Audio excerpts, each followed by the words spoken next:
怎样才能让生活有意义？当小小的喜悦转变成极大的满足时，而更大的喜悦足以改变人生。当您的目标启发了他人，而您喜欢的人与事身相契合，您会发现，找到了人生目标，生活才算真正有意义。Kehidupan penuh bermakna apabila keceriaan yang sederhana terasa besar. Keceriaan yang merubah kehidupan. Apabila matlamat anda menjadi inspirasi mereka dan apa yang anda sayangi menemui orang yang paling anda kasihi. Kehidupan lebih bermakna apabila anda menemui tujuan hidup anda. வாழ்க்கையை வாழ சிறந்ததாக்குவது எது? பெரிதாக தோன்றும் சிறு சிறு இன்பங்கள் மற்றும் வாழ்க்கையை மாற்றும் பேரின்பங்கள். உங்கள் லட்சியங்கள் அவர்களின் ஊக்கமாகும் போது, உங்கள் விருப்பம் அன்புக்குரியோரை சென்றடையும் போது, ஏனென்றால் உங்கள் நோக்கத்தை நீங்கள் கண்டறியும் போது வாழ்க்கை உண்மையாகவே வாழச் சிறந்தது. Scissors, paper, stone. I remember how we first got our nicknames. And from that day, we became scissors, paper, and stone. We were always together, just like family. Hungry, right? Yay! Your favorite. Scissors, paper, stone. Makan. Ayah deh. Thank you, sayang. Scissors, paper. It's okay. You can have it. Thank you. Soon, we entered the next stage of our lives. Scissors and paper's love blossomed. And I became a religious leader, guiding and supporting my community.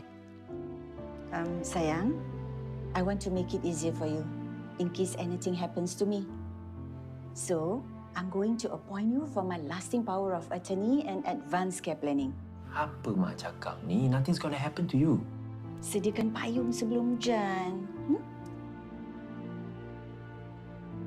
The hardest part of growing up is realizing your parents are also growing old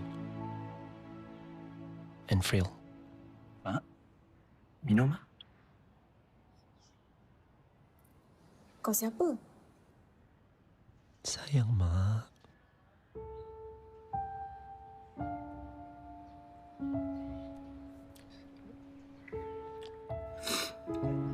Kenapa kau nangis? Mak minum lah.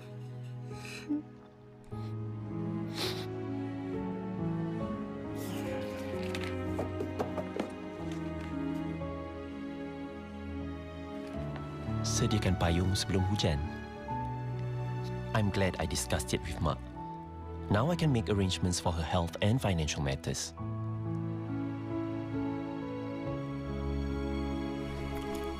Hey, how you coping? I'm okay. With the LPA and ACP, I know what she wants. It's a good thing we got ours done too. Yeah, at least we now have peace of mind. Makan, Mak.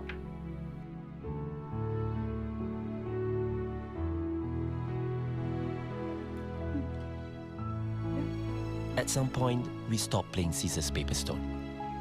Who needs a game of chance when we know we'll always be there for each other? Ayah deh.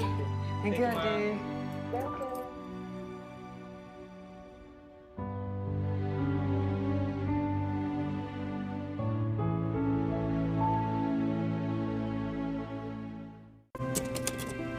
My husband is very friendly, he's a joker.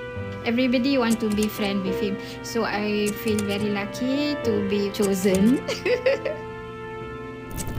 In my memory, my father is a very bubbly person. All the things that I have, all is provided by him. When he come back home from work, the whole body is all stained with oil. Life is full of fleeting moments. We never realize how quickly life could change in an instant, and how precious our time together was. When sickness strikes a loved one, and life turns upside down, how do we find the strength to carry on?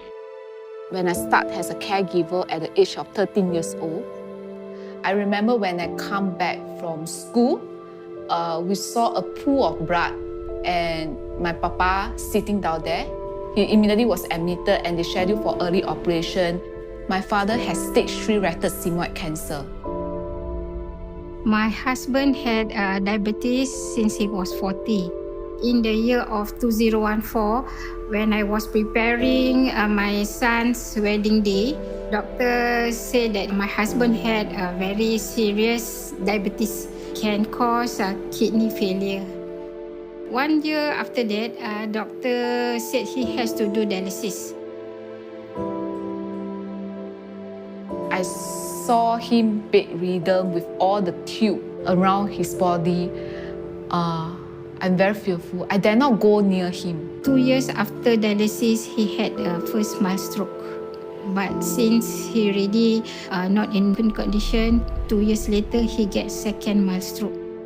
We come from a low-income family, and my parents don't have extra money to buy insurance for themselves. And they also don't expect they themselves will fall sick. 2 years later, my mom also encountered accident at work. One of the finger crashed by the machine. She need to stop working after that. I feel that the whole sky like collapsed.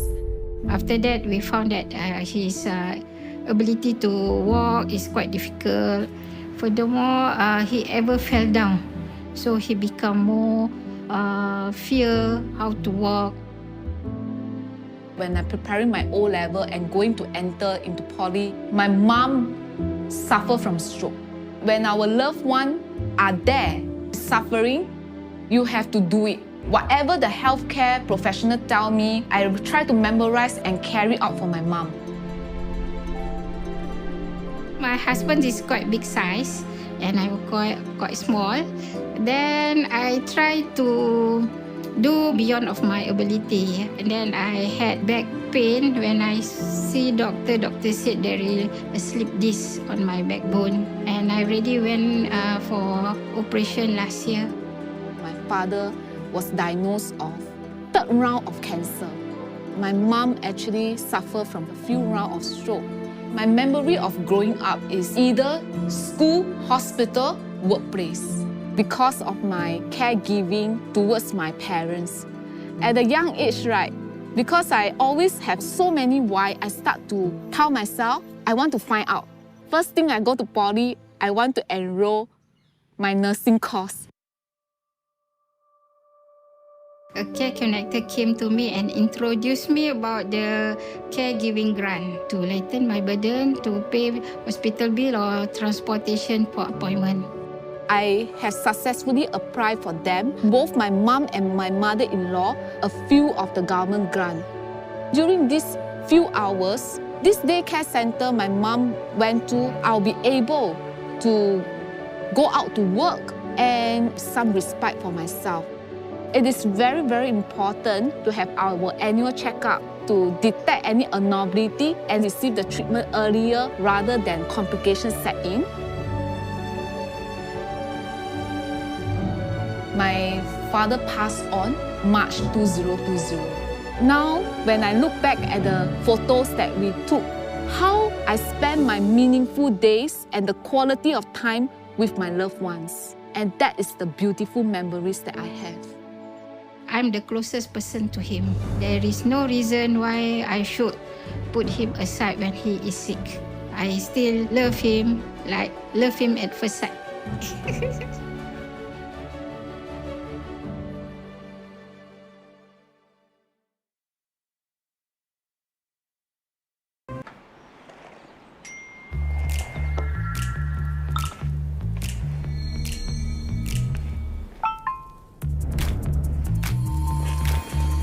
Get ready for a healthier you with Healthier SG. Start your journey with a free first health plan consultation at your preferred family clinic and receive 3,000 health points. Continue to keep your health in check with free nationally recommended screenings and vaccinations. And prevent or manage your existing conditions well through an active lifestyle and healthier eating. With more benefits from 2024, step into Healthier SG. Enroll when you get your SMS invite from MOH. 1, 2, 3, 4, 5, 6, 7, 8. 1, 2, 3, 4, 5, 6, 7, 8. 4, 5, 6, 7, 8. Mana? Balik!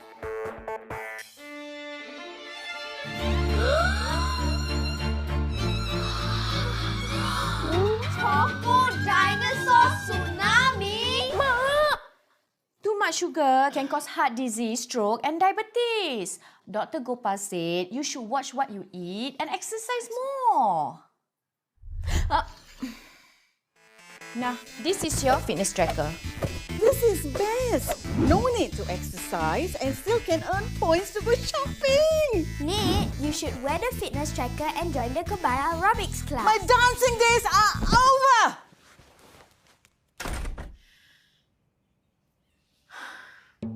Nenek was one of the Kebaya queens. That red hijab, it looks like...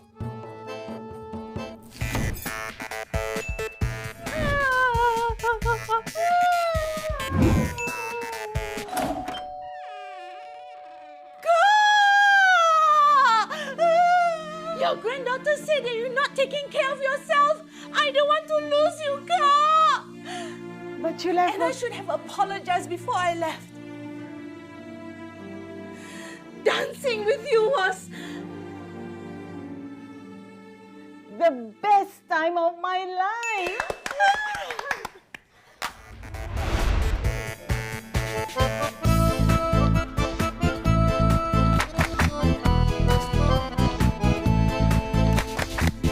Zumba next week?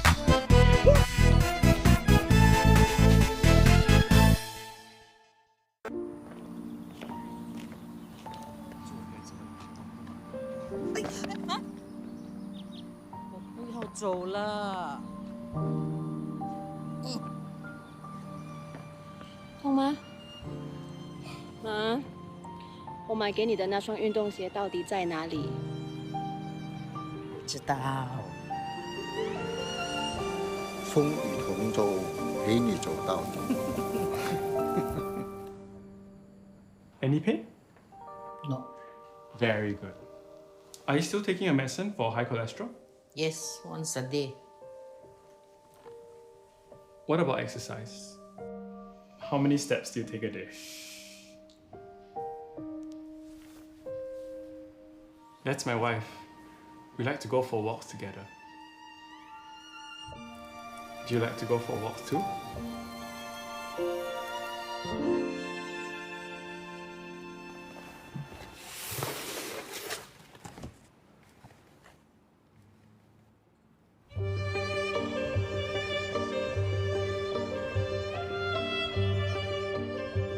Ah, 我们来一双新的。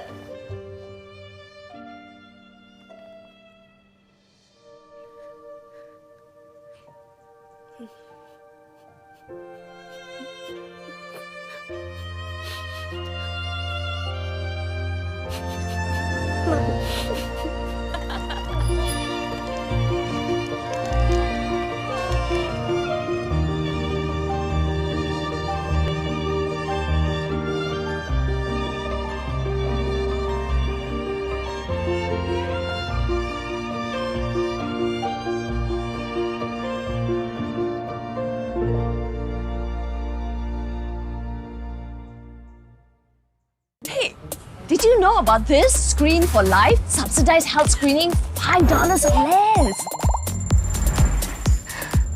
Apa? There's health screening for only $5 or less. $5 or less. Go for health screening now. Go for health screening. $5 or less.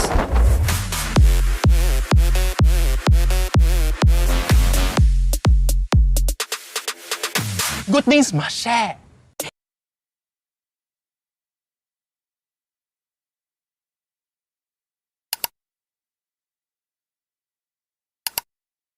Kevin. We've been stuck on this level for hours.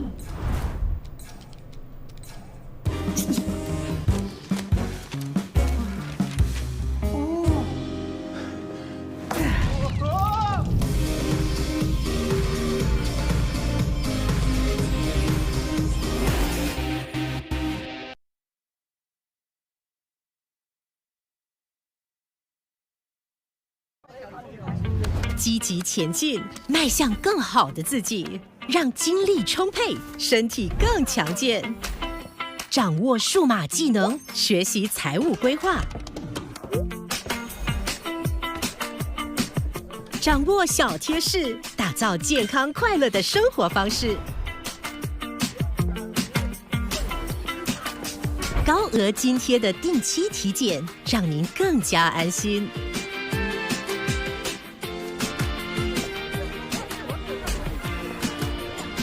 好滋味，好健康，美食等您来尝。投入爱好，活跃思考，维系友谊。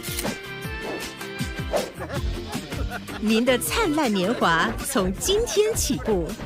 立即上网 livewellagewell.gov.sg 报名参加免费活动。Terus maju ke hadapan demi kesejahteraan anda, rasa bertenaga dan tambah kekuatan. Kuasai ilmu kemahiran digital dan perancangan kewangan.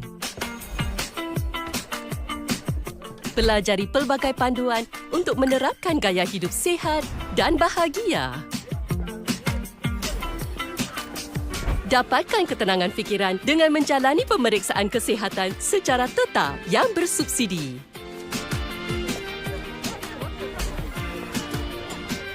Nikmati hidangan yang lebih sihat dan lazat.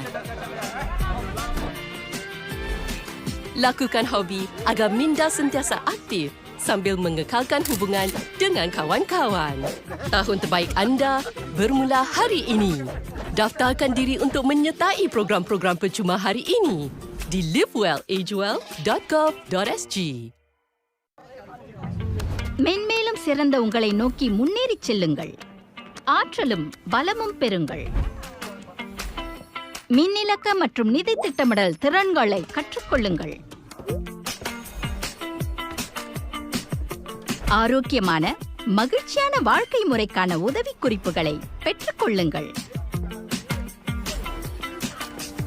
சலுகைகளுடன் கூடிய வழக்கமான உடல்நல பரிசோதனைகளுக்கு சென்று மன அமைதி பெறுங்கள்.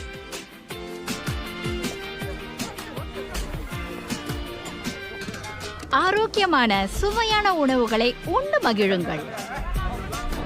உங்கள் மனதை சுறுசுறுப்பாக வைத்திருக்கவும் நண்பர்களுடனான பிணைப்பிற்காகவும் பொழுதுபோக்குகளில் மகிழ்ச்சியுடன் ஈடுபடுங்கள். உங்களின் தலைசிறந்த ஆண்டுகள் அவை இன்று தொடங்குகின்றன. இன்றே இலவச நடவடிக்கைகளுக்கு பதிவு செய்யுங்கள். livewellagewell.gov.sg. Life is a winding road of choices and surprises. What happens when it puts up a roadblock and the familiar path feels rocky? I was retrenched. I should be able to find a job, but reality hit me quite hard. It was really a dark time for me. Do we take the chance to learn again? My background is graphic design. And I was working as an aircraft technician. I got retrenched in 2016. This was at a startup. We have to survive on our funds, and unfortunately our funds ran out. So we were all forced to look for a job afterwards.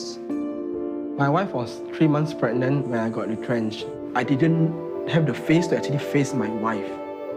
I feel like I'm obligated to actually be the one who put food on the table for my family. I feel disappointed in myself that having been on this earth for 40 over years ago, I still haven't made something of myself. The moment when I told my mom, I break down. From the back of that call itself, I can hear my dad was telling me, "Don't worry, Farhan, you can do it." And that was the first time ever in my life that my dad gave me that inspiration. So the first thing that came to mind was, how soon can I get a job again? What if my wife also got retrenched? I sent out about 100 applications, anything to do with graphic design. I thought I had the skills, but none of them came back to me. At that point, I realized that the biggest disadvantage was my age. I was already 46 at the time. I started to do food delivery for my short-term solution. I took a taxi driver course, I passed, and I became a taxi driver. I realized that yes, you can earn that much of money, but there are some perks that is not there. After 4 or 5 months of driving taxi, I developed numbness in my leg one day. Subsequently, it got more serious. I started to lose feeling in my leg.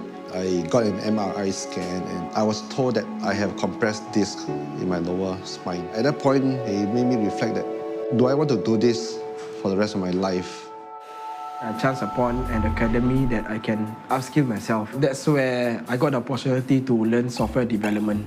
During that call with the counselor, he said, choose a course that when I graduate, the chances of me finding a job after that is much higher. That's why I took up a course in motion graphics design. After a few years of not going back to school, it's a bit scary. When I get into the class, I was quite surprised that a few students that are older than me. All my classmates were like half my age. I'm like probably the second oldest guy there. I looked up to them because they actually take up the effort to learn something new. The course is a 1-year course, full-time. What I went through was full bootcamp for 3 months, and we had a chance to actually do up our own project. This is from my school. That's me. Infographics, we were translating data and text into static images. But as a motion designer, I have the extra dimension of animating. So I took the SkillsFuture mid-career support package, which paid for the bulk of my course fee. On top of that, I got additional support because I was over 40. I only had to pay about 20% out of my own pocket. The government actually subsidized about 90 to 95% of my course fees, and I only have to pay 5 to 10% using my SkillsFuture credit. The way how we communicate with me and my wife, she always challenged me. If you want to do it, you do it, and then show me. That actually drives me to try and do my best. Throughout all this, I only have my wife to thank for all her unwavering support, for her belief in me, and also to my daughter. She's like a beacon that I am working towards. Once I finished the bootcamp, I was actually offered employment by the technology group company. And then when I got the offer, I was really surprised. It's above my expectation. I've been working from home all the way until now. It's been 2 years since. I took the big step towards unknown territory. The big fear that was hanging over me is gone. When I look at my kid, he's always learning new things. It doesn't matter how big it is to people. What matters is what you learn every single day. I don't think the adage that you can't teach an old dog new tricks holds any water these days, because anybody can learn new skills.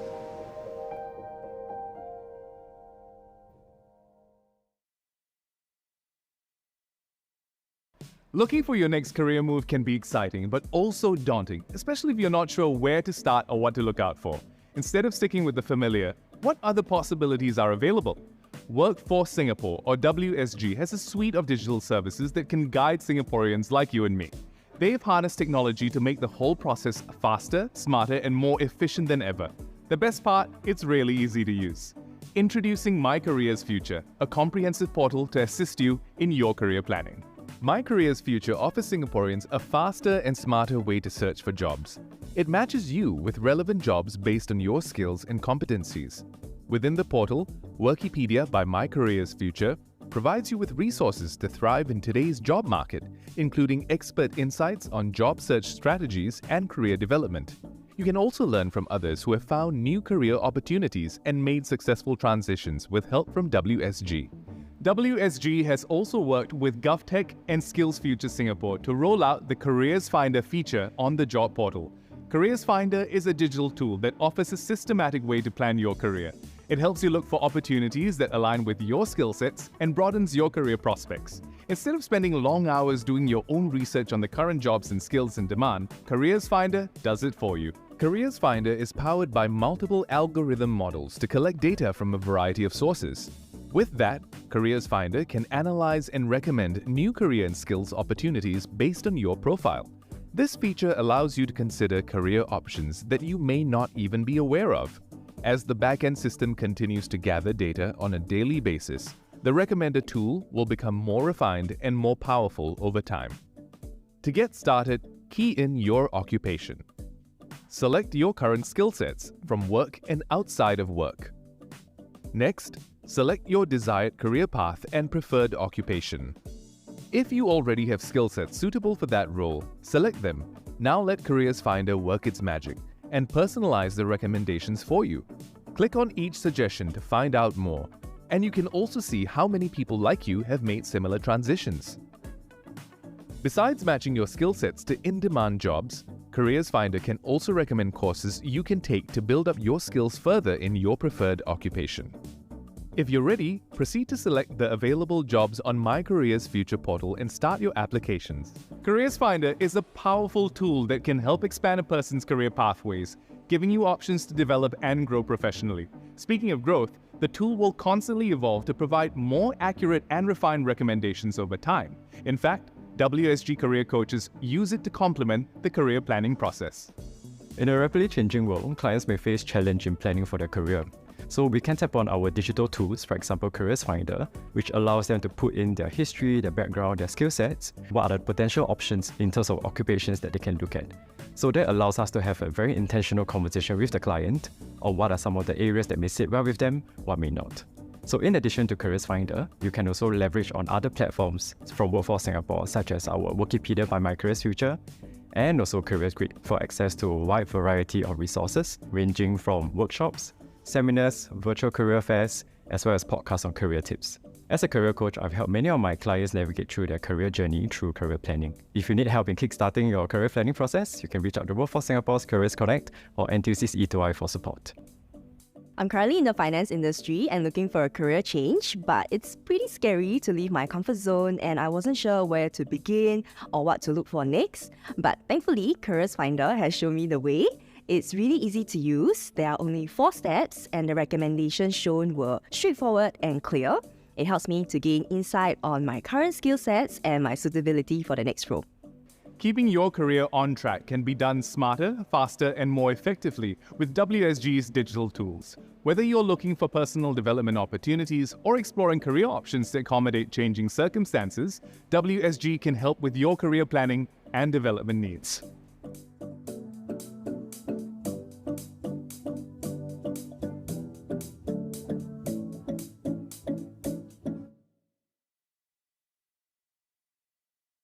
So you're hiring.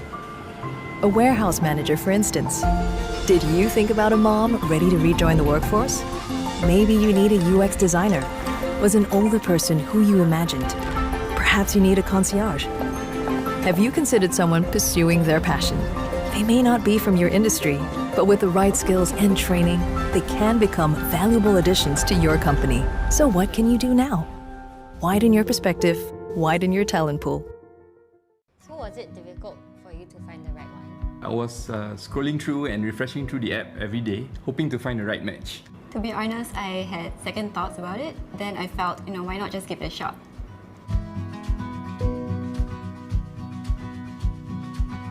Hi, I'm Nafisa. Hi, I'm Jihad. We said yes to this Sembawang flat a year ago, and this is our story. We were definitely drawn into it. We love the layout and how spacious it is. So when we first stepped into the flat, we could envision how we could make it our own. For me, I wasn't too keen on the location because Sembawang just felt ulu and really far from town. But after viewing the unit a couple of times, it kind of grew on me because I saw how peaceful and quiet the neighborhood is, and that really suits my personality. The convenience. So our flat is really near the MRT station, and that's important to us because we both don't drive. And staying in the north also makes more sense because we'll be nearer to Jiat's workplace, and he works shifts, so it'll be easier for him to commute back and forth. But what really sealed the deal for us was that the price was just right and within our budget. To be honest, we weren't looking at 5-room flats. The price was comparable to most of the other 4-room units that we were looking at. We like how spacious it is, and we like the layout of the house, and we saw the potential on how we could design it the way we wanted it to be. Yeah, I like the privacy and slower pace of living because I'm used to living in an area where it's busier and there's a lot more foot traffic. So Sembawang is a very different vibe. It's more laid back, less busy, more quiet. And because I'm more introverted, this neighborhood is just perfect for me. So we like how home is now somewhere we can unwind and relax. And my days are usually pretty hectic. We just want to go home to somewhere that's quiet and peaceful. Yeah, and I also like the fact that we are closer to nature. Sembawang Park is just 20 minutes away, so we often go there for a stroll during the weekends.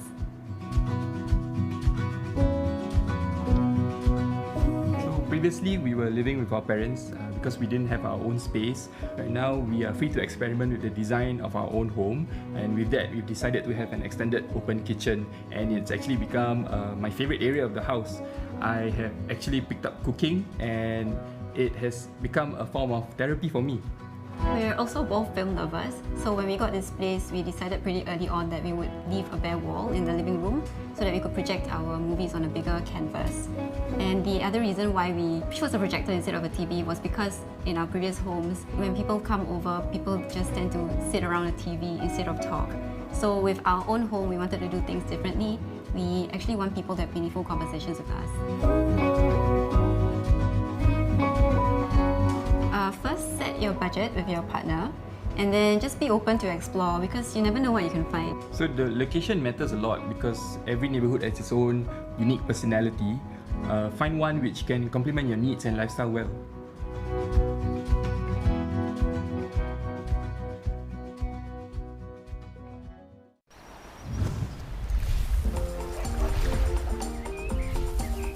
Every day, we get 24 hours to change the world. With the power of choice. It's a race against the clock to protect all that we love and care for. And there are many ways about it, so go green your way. Not sure how to start? Take a leaf from those around. Turn the corner down the block. Recycle more and recycle right. Use your hands for a simple fix to keep the things you love going. Power up your day. It's a breeze at 25 degrees. Power down the lights when you're out and about. Take a trip down our waterways. Clean up as you cruise along. Spot some wildlife if you can. Eat fresh, support local. Give ugly food a second chance. Why not learn to grow your own? Here's to the beauty of choice. Old is gold. Make things last. A few more stitches, and it's as good as new. Go green in style. Go green your way. Make a difference and reuse that bag. Clean up each time you eat or drink, just as you would at home. Wash up, don't let it run. Recharge under the shower. Short and sweet. Going out? Move your body, clock some steps. It's never too early to start them young. Time's a ticking. Choices are waiting. There's no time to lose.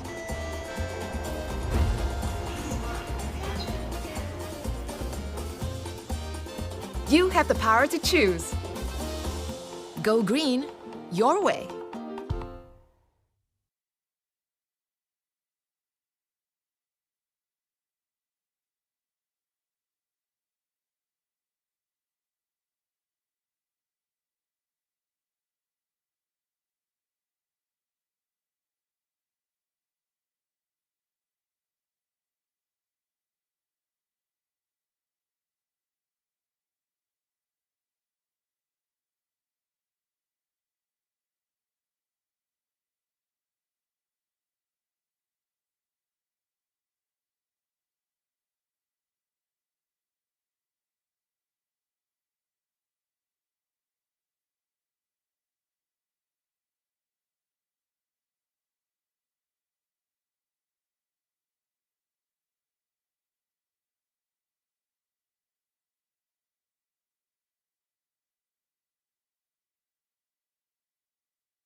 Institut Pendidikan Teknikal di mana Perdana Menteri Lee Hsien Loong akan menyampaikan ucapan Rapat Umum Hari Kebangsaan. Encik Lee akan berucap dalam bahasa Melayu, kemudian Mandarin. Ucapan dalam bahasa Inggeris akan disampaikan pada 8 malam. பிரதமர் Lee Hsien Loong ஆற்றும் தேசிய தின கூட்ட உரை தொழில்நுட்ப கல்விக் கழக தலைமையகத்திலிருந்து நேரடியாக ஒளிபரப்பாகிறது. திரு லீ முதலில் மலாய் மேண்டரின் மொழிகளில் உரை நிகழ்த்துவார். அவர் தமது ஆங்கில உரையை இரவு 8 மணிக்கு தொடங்குவார். 我们现在带您到公益教育学院总部，李显龙总理将发表国庆群众大会演讲。李总理将首先以马来语和华语发言，他也将在8点发表英语演讲。 We are now bringing you a live telecast from Institute of Technical Education headquarters, where Prime Minister Lee Hsien Loong will be delivering his National Day rally speech. Mr. Lee will be speaking in Malay, followed by Mandarin. His English speech will be delivered at 8 p.m.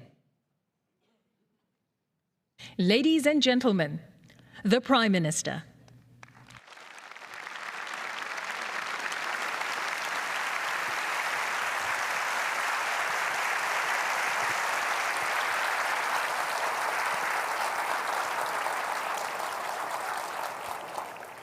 Good evening, everyone.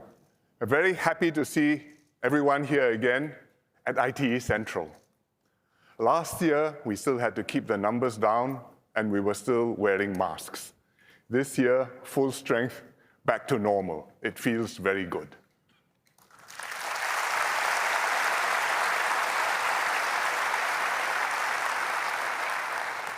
Let me begin, as usual, in the national language.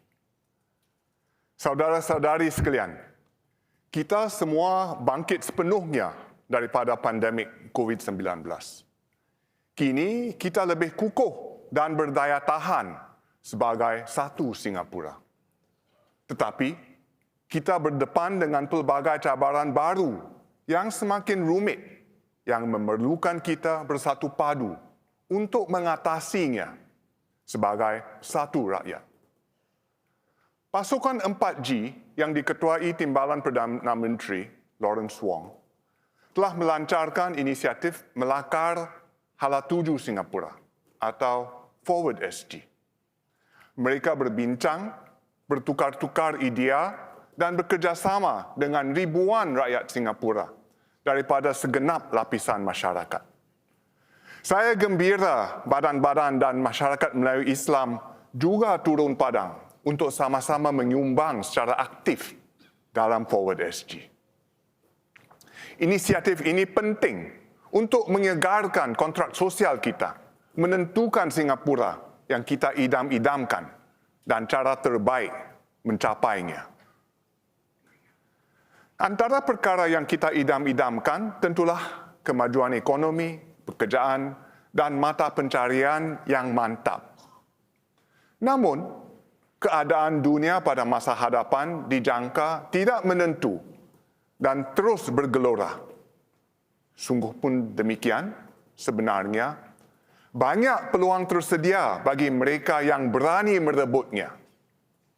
Sektor-sektor ekonomi baru sedang bercambah, mewujudkan pekerjaan baru yang tumbuh bak cendawan selepas hujan. Satu contoh adalah bidang digital yang amat memerlukan kemahiran baru dan ilmu yang mendalam.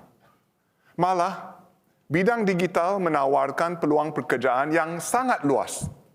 Anda boleh menjadi penggiat YouTube, saintis data, atau seorang pereka UX, iaitu pengalaman pengguna, atau UI, iaitu antaramuka pengguna.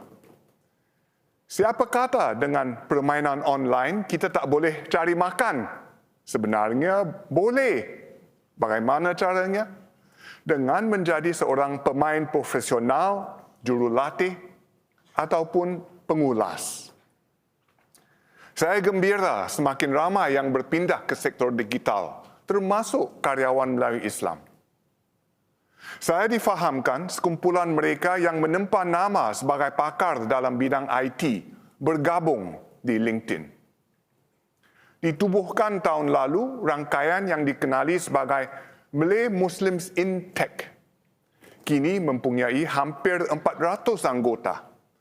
Mereka menganjurkan bengkel, seminar dan sesi-sesi rangkai kerja untuk menggalakkan perkongsian idea, kemahiran serta peluang-peluang baru.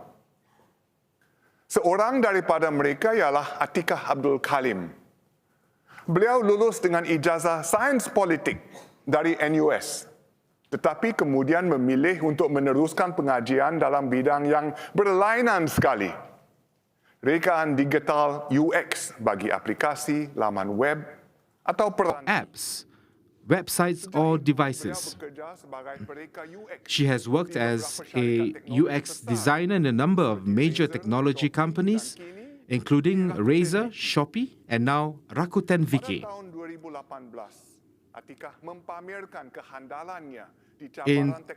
She demonstrated her capabilities at a Moss Hackathon Tech Challenge in 2018, where her team's web-based e-commerce platform for second-hand items won the top prize. Now, as a senior UX designer and an instructor, she actively passes her passion and her expertise in digital design to others. Well done, Atika.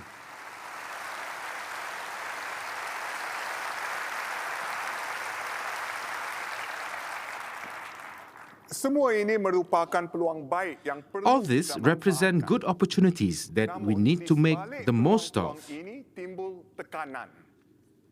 The flip side of these opportunities, however, is anxiety. Anxiety to keep up with the latest trends.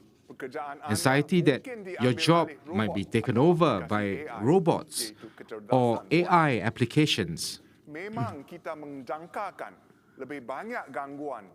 We can certainly expect more job disruptions. More of our workers will be affected by such disruptions and may lose their jobs several times throughout their careers. It is undeniable that work is a big part of our lives. Jobs are not just a source of livelihood for our families, they are also a marker of our identity. They give us a sense of pride and self-esteem and are an inspiration to our children. When we lose our jobs, we might be easily disappointed and lose our confidence. Therefore, the government has taken various steps to help workers pick up new skills and move to new sectors. For example, this includes the Skills Future Career Transition Program and Workforce Singapore, WSG's Career Conversion Program. WSG and NTUC Employability and Employment Institute E2I can help you in your job search. But the pace of change is expected to increase. For those of us who have lost jobs, we know what is the way out, and that is by going through retraining to find better jobs for the longer term. However, financial pressures and the need to support our families will affect our minds and our choices. So it is very difficult to go for skill courses. Thus, often out of desperation, we seize whatever jobs are offered. The government understands the difficulties of job seekers. We have heard your concerns during our Forward SG conversations. So we are developing a scheme to offer temporary financial support for workers who are retrenched while you upgrade your skills. This scheme will ease the immediate pressure that job seekers experience so that they can focus on upgrading their skills for a better long-term job. This is how we can help you get back on your feet confidently We are in the midst of fine-tuning the details of the scheme.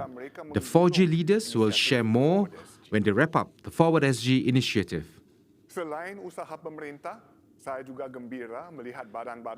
Besides the government's efforts, I am also happy to see MMOs playing their part to support job seekers. For example, Mendaki works closely with M-Cube agencies and other MMOs to reach out to Malay workers. In fact, NTUC Malay leaders are also actively involved in helping them upskill and to help them find jobs. Together, they have strengthened their referral processes for training, for upscaling and job placements. One example is Nur Ashura Senin, a mother of 2 children. Ashura, a civil engineering diploma graduate, once worked as an administrative assistant in a construction company. She stopped working for 4 years to care for her children. Last year, she decided to rejoin the workforce as her children started school. But Ashura wanted to switch to the healthcare sector, specifically dentistry. Last year, Ashura enrolled Mendaki's Women at Work program. Her career advisor at Mendaki mapped out her career action plan and suggested suitable courses for her to attend. Ashura used her Skills Future credit to obtain a certificate in basic dental assisting.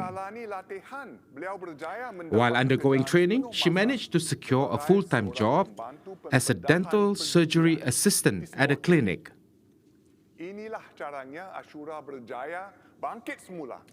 This is how Ashura has successfully bounced back and upgraded her skills. Congratulations, Ashura.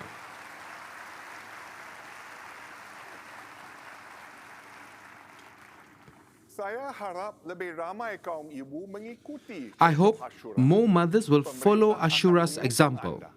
The government will support you, and I hope your families too will give you their full support.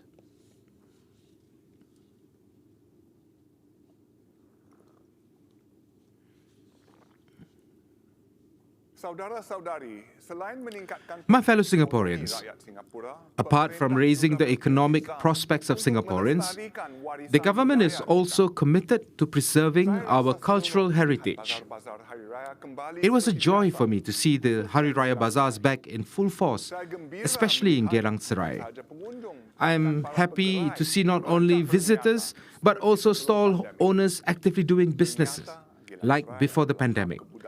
Indeed, Geylang Serai is an important cultural hub, not only for the Malay community, but also for all Singaporeans as well as tourists. If you recall, at the National Day rally 5 years ago, I announced the Geylang Serai Cultural Belt to uplift this area. This is also to celebrate the Malay heritage and history. Some parts of the project have already been completed. For example, Wisma Geylang Serai, WGS, which has become the pulse of Malay cultural activities. Since its opening, it has attracted millions of visitors, both physical and virtually. Last year, a new social place, Anjong at WGS, was officially opened. It is now a hub for sports and community activities and has hosted over 100,000 participants and visitors since its opening. With the completion of WGS and Anjong, a new district has begun to take shape. Some of the refurbishment works are still akan datang, to come but not for long. Allow me to take you through the other improvements. This is the map of Geylang Serai. At the junction of Geylang Road and Juchat Road, An archway will greet visitors to Geylang Serai. The archway is inspired by the atap roofs of traditional Malay houses. To the left of this junction, with the red roof, is the Geylang Serai Market, a popular landmark. Renovation work will soon begin to transform its external facade as well as the surrounding area. We will improve the walkways and public spaces to transform pedestrians' experience and make the area more attractive. Opposite the market is another familiar landmark, that is Juchat Complex. It will also get a facelift. At the main entrance, there will be a new glass canopy. The space below is the festive plaza, which will be used as an event space. Public spaces surrounding Juchat Complex will also be upgraded. All this, including various cultural activities, will make Geylang Serai more vibrant and lively for the enjoyment of visitors, young and old. I am looking forward to the upgrading work being completed next year. To the team that is making this project a success, thank you.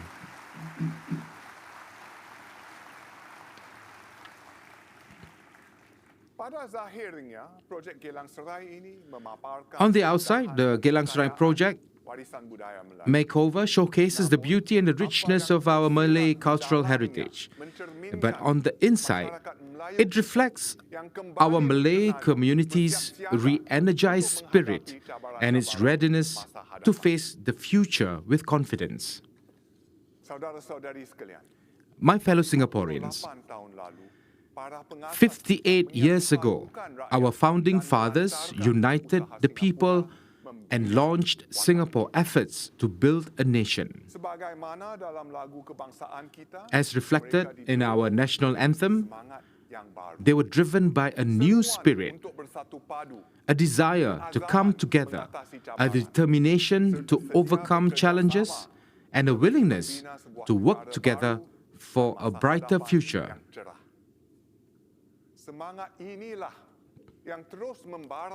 This spirit is still alive in us and has brought us to where we are today,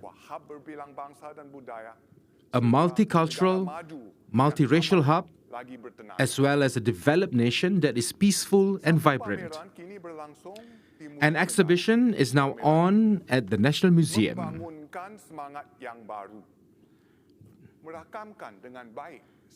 It is called Semangat Yang Baru, or Forging a New Spirit.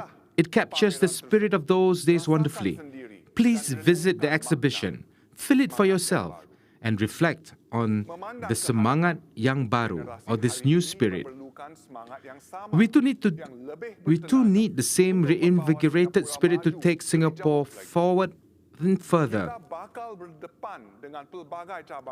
We will face various complex challenges in the years to come, and we want to implement various new plans.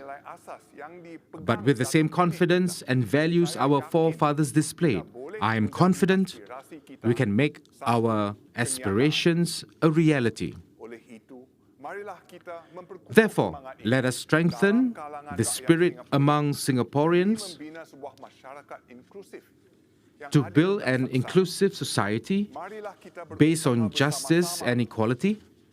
Let us work together towards a brighter future as one people, one nation, one Singapore.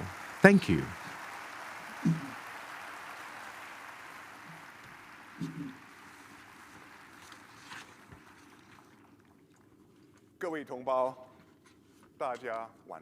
Good evening, my fellow Singaporeans.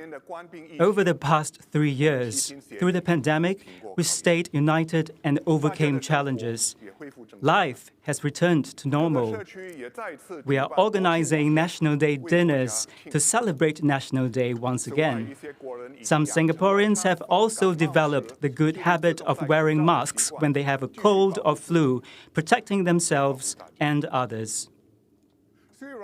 But even as we emerge from the pandemic, geopolitical tensions are rising and the economic situation is uncertain. Prices are soaring globally, resulting in higher inflation. To reduce the burden of rising costs on Singaporeans, the government has given out various subsidies. Last year, I used a calendar to show you the support that a Singaporean household living in a 3-room HDB flat would receive. This included YouSave and SNCC rebates, CDC vouchers, cash payouts, and MediSave top-ups, amongst others. The government gave out different subsidies to help local low-income families almost every month. Other Singaporeans also received subsidies. Everyone should have received them by now. We also have a calendar this year. Like the past year, the government will continue to provide various subsidies almost every month. In August, we have cash payouts, and in September, there are subsidies as well. YouSave and SNCC rebates in October, and the God of Fortune will take a break in November before the cash payout in December. In January next year, we will have the CDC vouchers in time for everyone to buy goodies for the Chinese New Year. We have kept our promise to take care of Singaporeans. We know that the GST hike this year has affected Singaporeans, so we rolled out the assurance package to alleviate the pressure on Singaporeans, especially middle and lower income families. Last year, as a result of the government's savings in some areas, we had some budget surplus. Therefore, in this year's budget, we further enhanced these support measures. The additional CDC vouchers were very popular, I heard. I am glad that these measures have been effective and Singaporeans have benefited from them. From the 1st of January next year, we will adjust the GST to 9%. We will continue with the assurance package as planned. I am confident it will be effective in buffering the impact of the GST increase next year. But I am sure you're wondering, and you may be asking, couldn't the God of Fortune be generous once more so that everyone gets a little bit more help? Well, that's a reasonable question. You asked me, so who should I ask? I asked Finance Minister Lawrence Wong.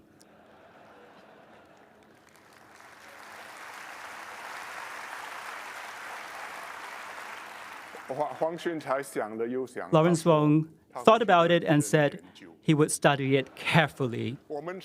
Let's wait. And of course, we hope for good news.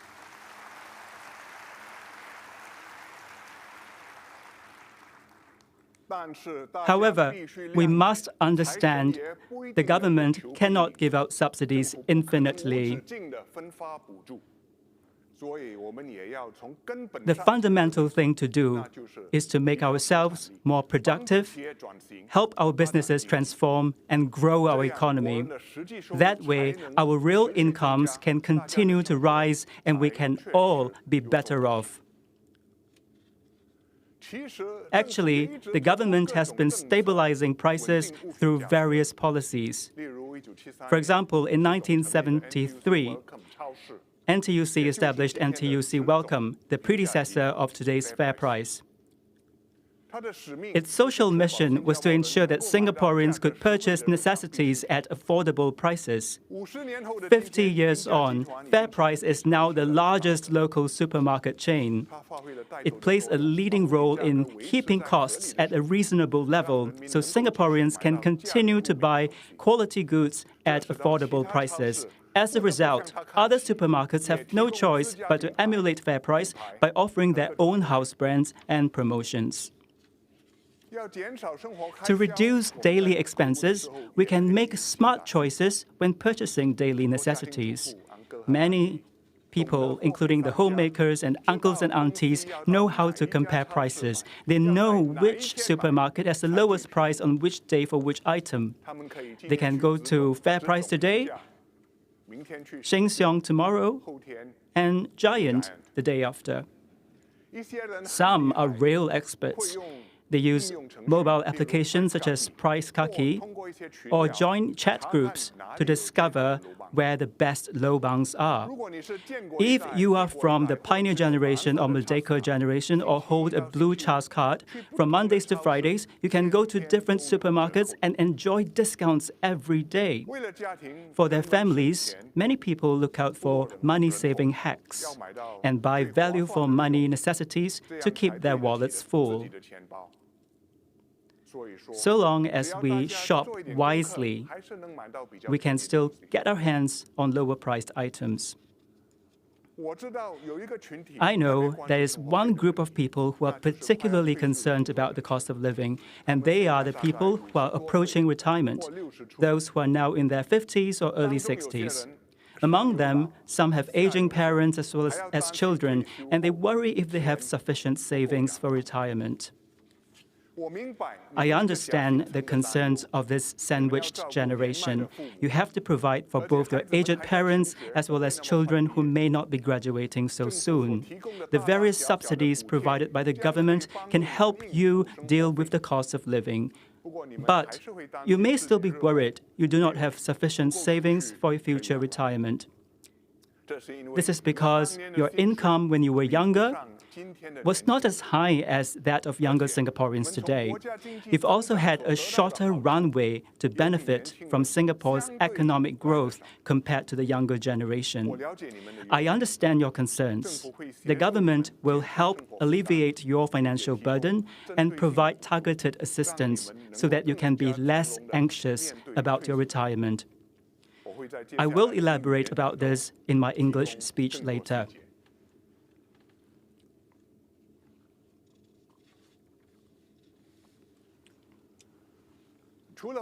Apart from helping seniors prepare for retirement, we must also care about everyone's health. All of us will face health issues as we get older, especially if we did not take care of ourselves when we were younger. We may have high blood pressure, high blood sugar, high cholesterol, and body aches. Or we may have mobility issues, not be able to see or hear clearly, or not sleep well. In old age, suffering from multiple diseases or serious illnesses means you may be unable to take care of yourself. You may even have to be hospitalized for a prolonged period. This can be very difficult for you and your family. Firstly, there would certainly be a significant financial burden. It is not worth your while to spend your hard-earned money on medication and hospitalization. At the same time, caring for aged patients at home is physically and mentally exhausting for the whole family. Whichever way you think about this, health still comes first. Therefore, prevention is better than cure. To help Singaporeans maintain their physical and mental well-being, the Ministry of Health last month launched Healthier SG. My wife and I have signed up. Healthier SG is a major change for our healthcare system, as the government is shifting the focus to disease prevention. We encourage everyone to have a regular family doctor. Apart from providing medical consultation, your doctor can also customize a healthcare plan for you.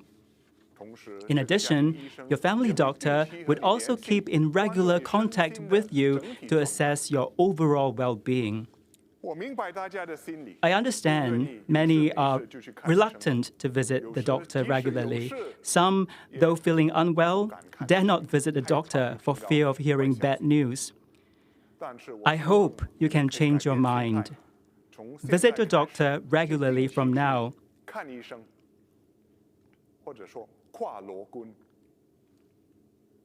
Listen to their advice and develop good habits to take care of your health. The government will provide various subsidies to reduce your medical bills. With the implementation of Healthier SG, the Ministry of Health will increase its spending on preventive care. This would enable you to age well and spend less on your medical bills in the long run. Hopefully, in this way, we can slow down the growth of our country's overall healthcare spending. So please help us take care of your health so you can have more enjoyable moments with your family. Again, please sign up for Healthier SG. Remember, health is precious and prevention is key to ensuring our families do not have to worry.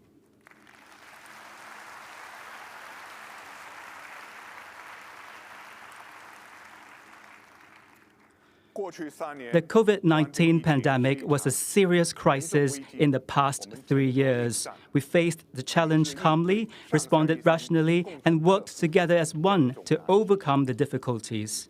Singapore was among the first few countries to emerge from the crisis and recover quickly. Singapore Airlines is flying high again, and the crowds are back at Changi Airport. Many tourists travel here, and many Singaporeans are traveling abroad. Investors saw how we performed during the pandemic and gained more confidence in us. We attracted many new investments, and economic activity has increased here. As a global financial hub, we are more vibrant than before. We have also strengthened our leading position as a regional hub for technology, R&D, logistics, and data centers. All of this did not happen by chance. It was because we planned ahead and maintained mutual trust between the government and Singaporeans, working closely together to turn our vision into reality. Recent events involving political figures have made some Singaporeans uneasy. They may even wonder if there is something wrong with our system. Actually, no system is perfect. Whether these events would be a blow to Singapore depends on how we respond. My team and I will definitely do our utmost to maintain Singapore's honest and efficient political system and our reputation for incorruptibility. Our founding Prime Minister, Mr. Lee Kuan Yew, dealt with similar situations decisively. I have dealt with these matters in the same way. I believe my successor will do so too. This year is the 100th anniversary of Mr. Lee Kuan Yew's birth. Even as we remember him, we should also remember his guidance. Mr. Lee thought that it was most important for Singaporeans to always remember the hard truths behind our survival. First, never allow our politics to become corrupt. At the same time, maintain the highest standards of integrity so that Singapore can continue to function well. With this as the foundation, we can implement our core values in governance: equality and meritocracy, bring out the best in our people, and strive for excellence. Grow our economy to improve the lives of Singaporeans and build a multiracial and harmonious society. What Singapore has achieved today is due to the perseverance and determination of our founding fathers. Let us uphold the nation-building spirit of our founding fathers so that Singapore can continue to prosper and progress, brave the winds and storms that come our way, and strive for a better tomorrow. Thank you.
This is not your typical love story, but it is a love story in Singapore.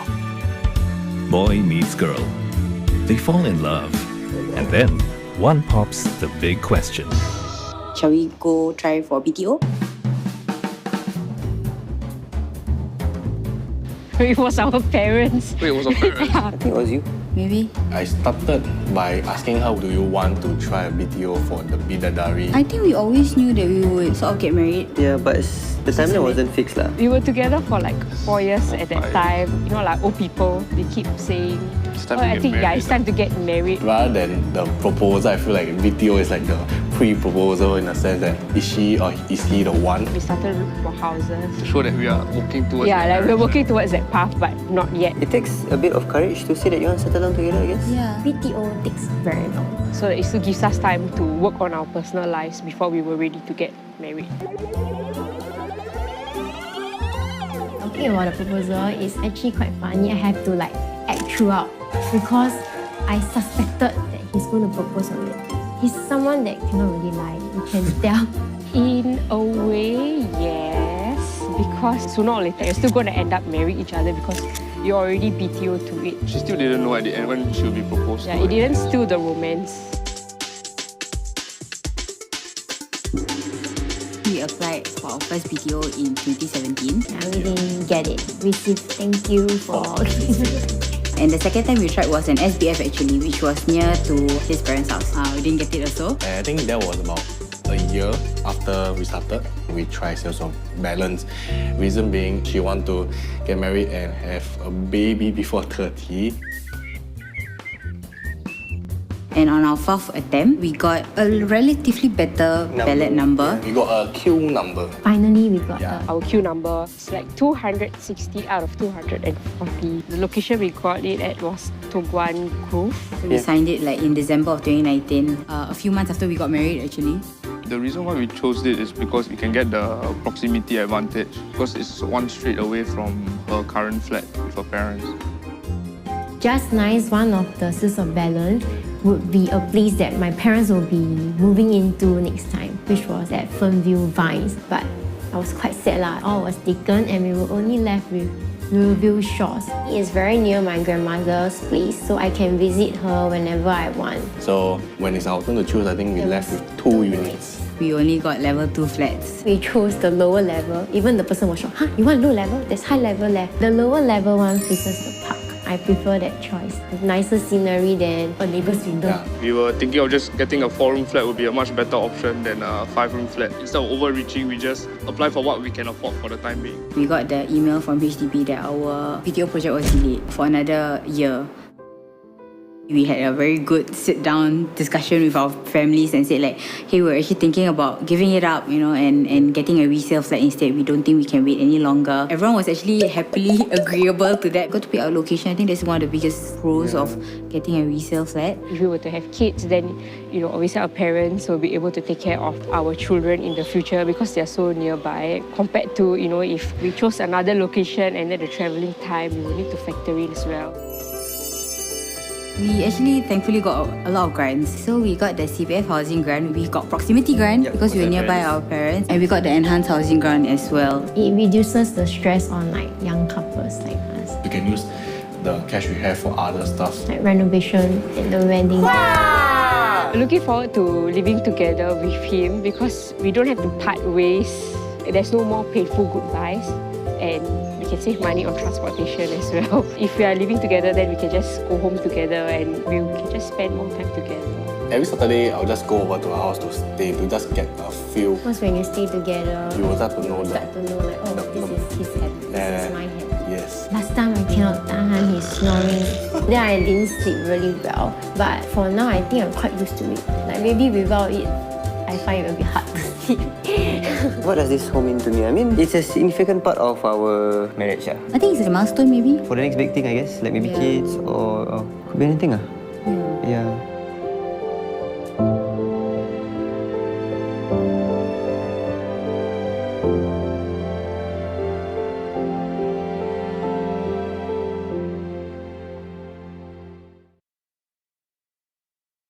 Was it an easy decision to say yes?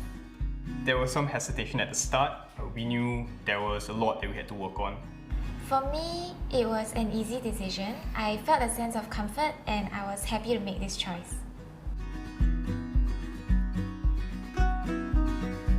Hi, I'm Vanny. Hi, I'm Kenji. We moved into this 3-room flat in Boon Keng a few months ago, and this is the story of how we fell in love with our place. Frankly, no. There was some hesitation at first because the flat was in its original state and it was built in the 80s, so it looked quite old. For me, I immediately liked what I saw. It reminded me of my mom's childhood home because of the layout. And as I visited the place a few more times, I found more things I loved about it. So Kenji, what made you have a change of heart? I think we began to see its charm. The old school layout was open, it was clean, and we could really build the place into something we envisioned, right? Turning something old into a place of our dreams. So we did come by several times. I think location was a key factor for us. This place is near town and it's walkable to the MRT.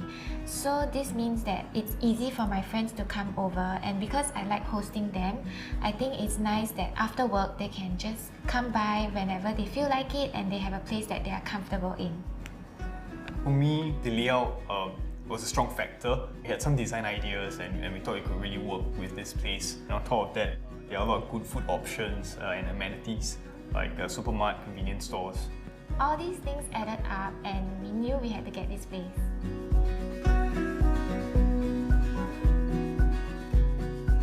So even though we came by to visit the place a few times before we bought it, it was only after we started living in this place for a few months that we saw the true value of living in a central location. For example, when we are out with our friends for dinner, my place just became the designated after dinner place for all of us to hang out. And also, I take after my mom in that I love hosting people. So when Kenji's friends come over to play football, they also come up and have dinner with us when the game is finished. I'm actually a huge football fan, so we were really excited when we found the court right beside our house.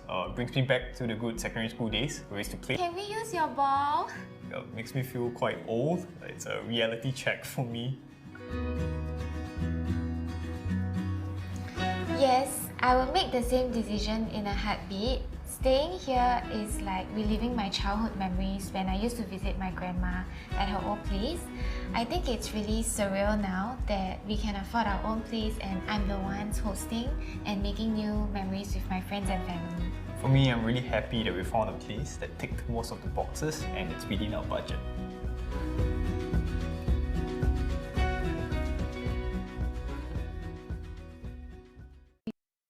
This is a story about an ordinary family.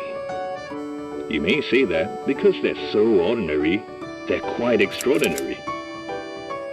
In times like these, with 3 kids and rising costs, we ask an age-old question. And be, stay-at-home mom, because it was a very big burden on me, like bring the only breadwinner.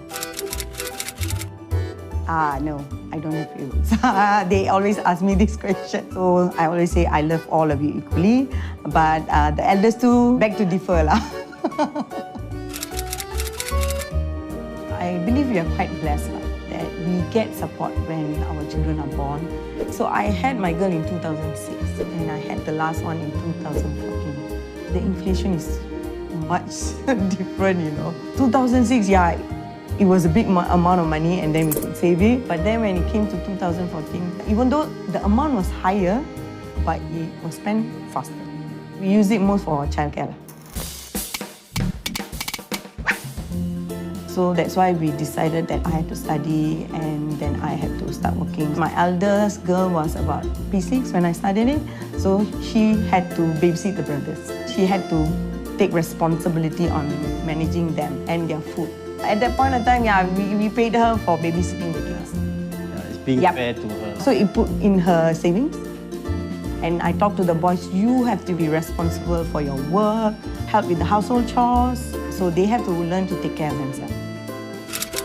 For my boys especially, we know this is the price of that particular time. So they have chores that they have to complete to accumulate that money. It may take a month, it may take a week, it depends on the item and how much work they do. So that's how we manage it. We usually have breakfast and dinner together, but a lunch is something that the children have to arrange themselves. In a day, they can't go over $45. So they can accumulate lah. So let's say they buy on Monday about $20, so they can bring it forward lah. If you are cooking, so they can keep that for maybe next week and so on. Weekends, usually he cooks. Last time we eat around 35 to 40.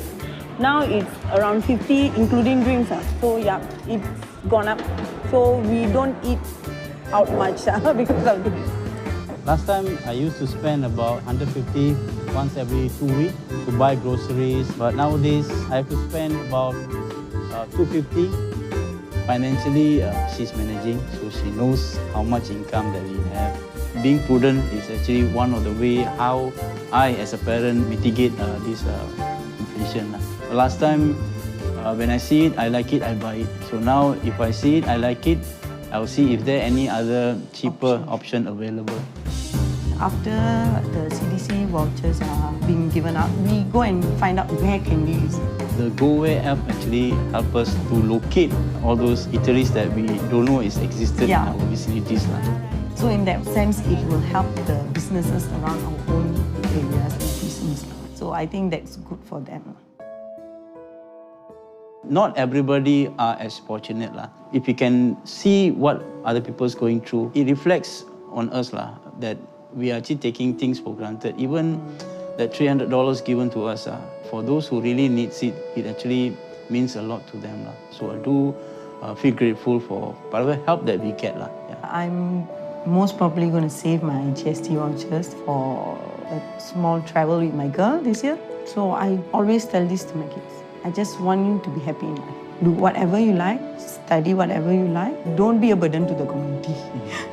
So in the end, it's their happiness that matters most for me.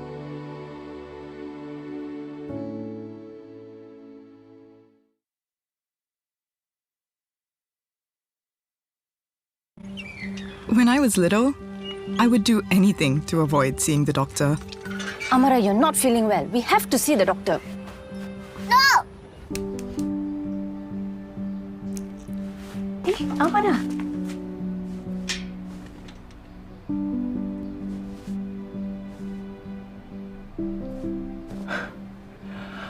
I think Bunny is not well too. Maybe both of you can have an injection? Here we go.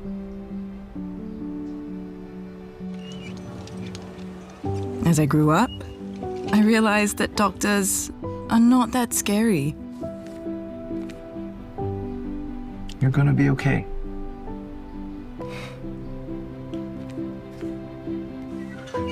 Later, I learned the importance of regular health checkups. You're so stubborn, Ma. Hey, I'll need to run some tests. Don't worry, she's gonna be okay.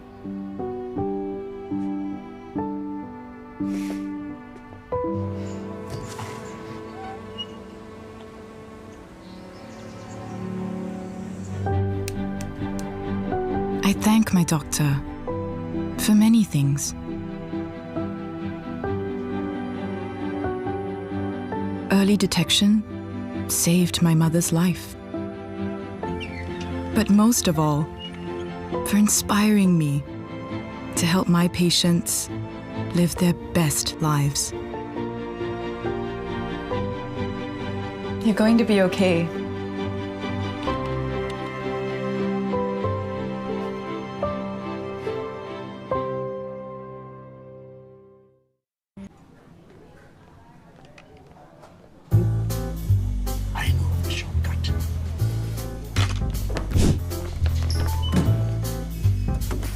Morning. Can I cancel my checkup, please? Thank you. Hey friend, I left my towel here. So what, you put the towel here? You're talking on the phone, not using the machine. Why must you guys fight every day? Come on, who wants to try the new battle ropes?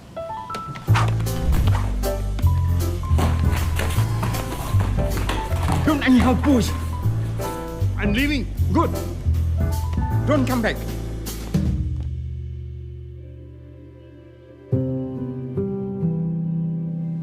Can I die from diabetes?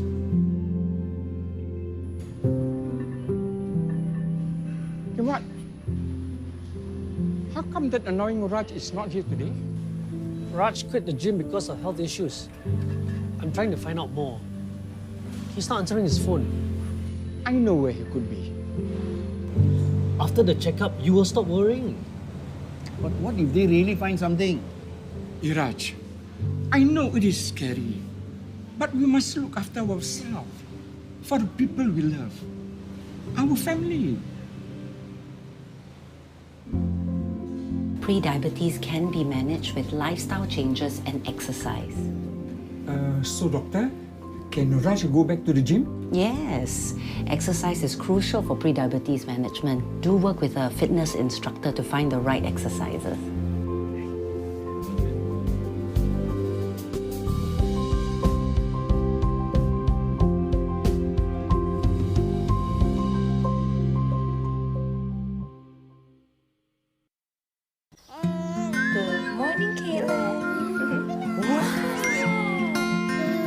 Shoes by the door, toys on the floor, scattered about in the days of Kaylin, what are you cooking?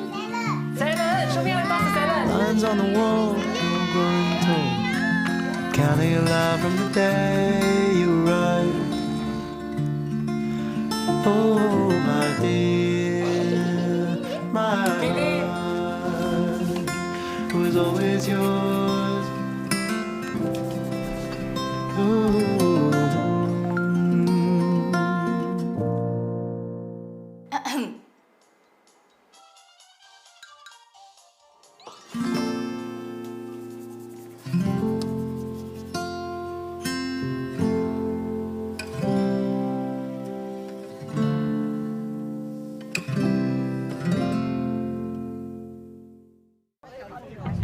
Keep moving forward towards a better you. Get energized and stronger. Master digital and financial planning skills. Pick up tips for a healthy and happy lifestyle.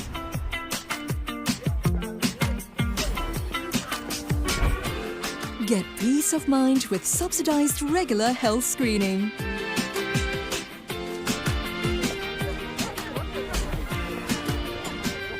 Enjoy healthier and delicious meals.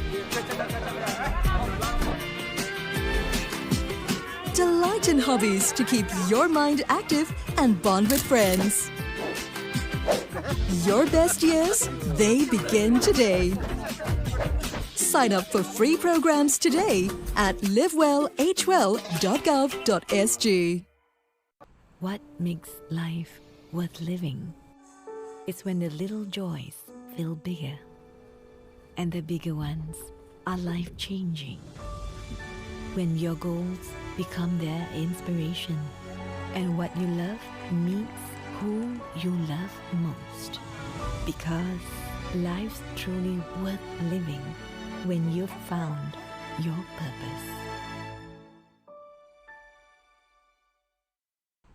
I remember how we first got our nicknames. And from that day, we became Scissors, Paper, and Stone. We were always together, just like family. Yay! Your favorite. Scissors, paper, stone. Makan. Enggak deh. Before we realized it, we grew up. Sayang, I want to make it easier for you in case anything happens to me.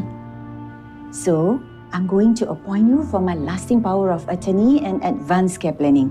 Apa mak cakap ni? Nothing's gonna happen to you. Sediakan payung sebelum hujan. The hardest part of growing up is realizing your parents are also growing old. Minum? Kau siapa? Sayang, Mak.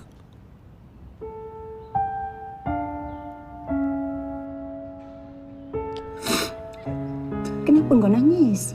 Mak minum ya?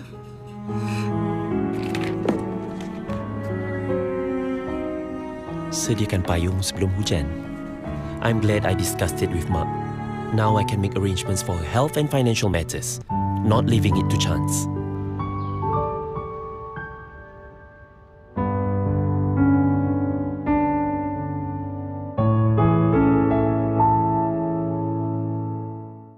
So how did you guys know when it was time to commit?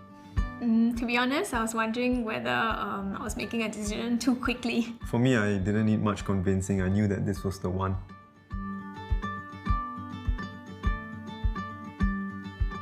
Hi, I'm Joel. Hi, I'm Tabitha. We moved into our 5-room flat in Sengkang about 1.5 years ago, and this is why we said yes to the flat. Yeah, Yes, definitely. This was the only the second house that we looked at, and as soon as we saw it, within 5 minutes, we knew that this was the place. Yeah, actually, my parents just live 5 minutes away, so by the time we walked from this flat to their place, we had actually already made the decision.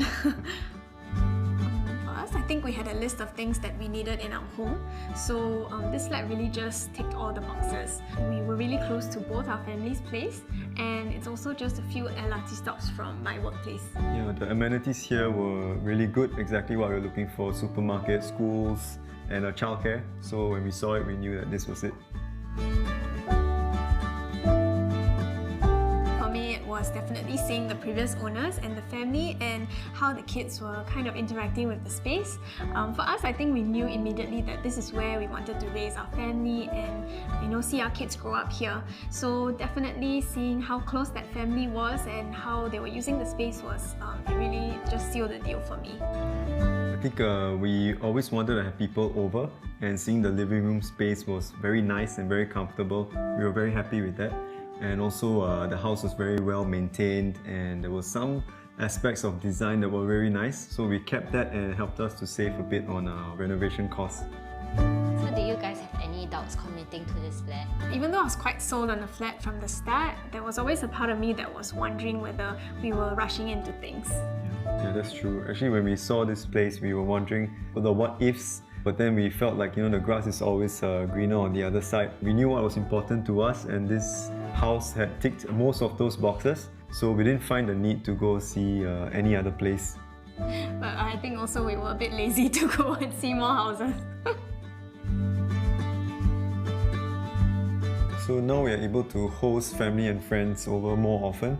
So that has been a really amazing thing for us. We've always hoped that our house will be a welcoming home for anybody who steps in, and we're very happy that the living room is very comfortable and cozy, and some of our friends, they will just sit on our sofa and they won't want to get up. Some of them might even fall asleep. As soon as we moved into this home, we had our son Micah, so it's been amazing just seeing him reach all his milestones while he's growing up here, and now he's actually just crawling around all over the space, so it's quite amazing to see. Yeah, and the amenities here are really good for young parents. We're surrounded by a lot of young families here, and it's really close to a 24-hour supermarket or the childcare, so that's been great.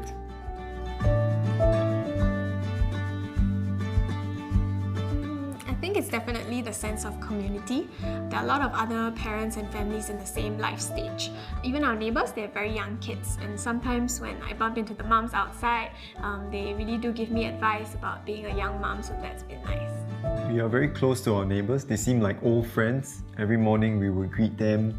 Sometimes we'll hold on to their delivery packages and even water their plants.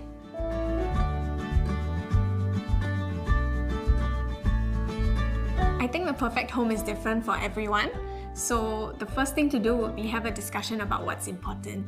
And once you find a home that matches these priorities, then I think you found the one.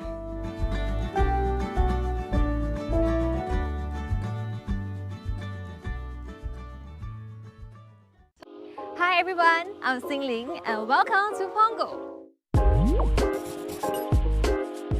I've been living in Punggol for about 6 years, and over this time, I've fallen in love with the town and all it has to offer.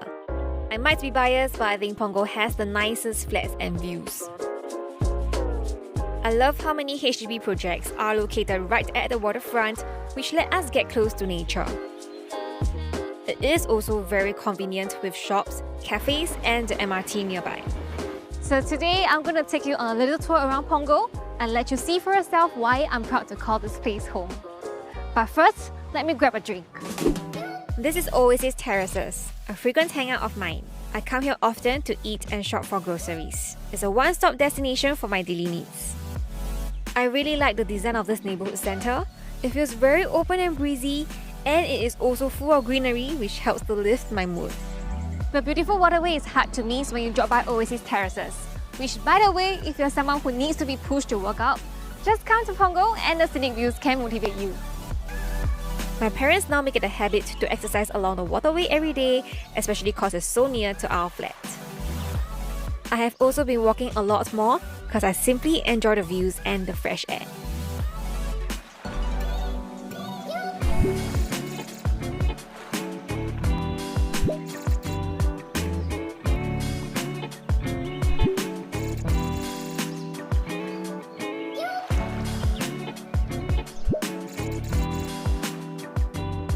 This is one of my favourite spots along the waterway because it's so quiet and peaceful.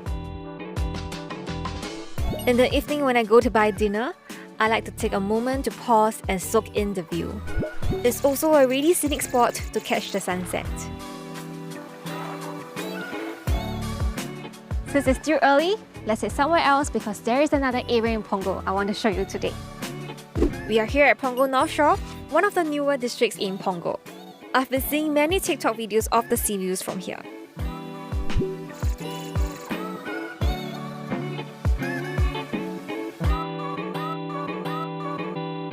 Now we are at North Shore Streets View, a BTO project which lines the seafront. North Shore residents are really lucky because the view here is amazing.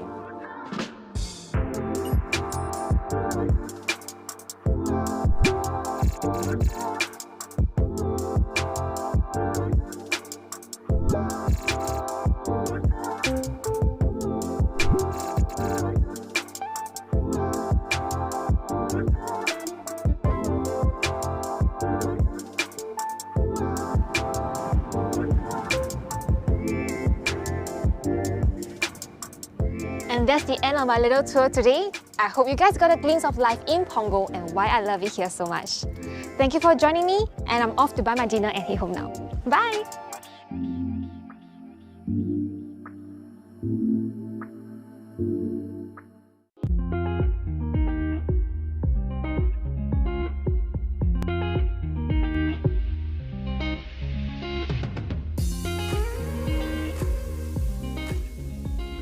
Hi, I'm Jack Kampoy. I set up the Superhero Library as a way to give back to the community. So now we have over 2,000 books, and you got the preschool section and the primary section. I lived in Yishun for 25 years, back when everybody knew Yishun as an Ulu town. But I've seen how Yishun has changed over the years. It's still full of nature and greenery, and we can easily access the parks with park connectors. Now that I've retired, I try to keep an active lifestyle by hitting 10,000 steps per day. Now let me show you around.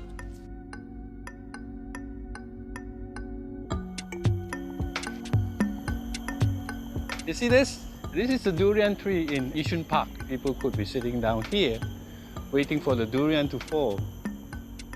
I come here almost daily as part of my morning walk. There was a series of upgrading in Yishun under the Remaking Our Heartland program. Since then, Yishun has undergone major rejuvenation with more outdoor and recreational spaces being created. Yishun Park is one such space. Now it has lush landscaping and facilities for all to enjoy. There are also playgrounds in the park for families to hang out. I love bringing my grandkids here. It's the perfect place. Tranquility. Sit down and relax. Yishun Pond was rejuvenated under the ROH program. It's a beautiful place. You know, there's plenty of wildlife here and the scenery is great. Kutepa Hospital is just opposite. It's also surrounded by greenery all around. Perfect. A family of otters likes to travel up and down the Khatib Bongsu Park Connector. Yishun Pond is a good place for them to have sashimi breakfast. There's plenty of fish here. In order to get the best view of Yishun town, let's go to the tower. There have been new BTO projects in Yishun over the years, and we see a lot of young families around. My eldest daughter also lives in Yishun with her family. She just lives a few blocks away from me. It's very convenient because my wife and I can help to take care of the grandkids. Sometimes we also bring them to the nearby playgrounds to play together. After a walk in the park, we often go to Yishun Park Hawker Centre to eat. It's near our home and has good food, like the wonton mee. There are also many free events at the event plaza, such as bubble blowing, face painting, and the kids love it. Yishun is a place where I can enjoy the scenic views as well as convenient amenities nearby. I'm happy to live close to my children and grandchildren too, as I get to spend as much time with them as I want. Thank you for joining me for this walk, and I look forward to see you in Yishun soon.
Ladies and gentlemen, the Prime Minister.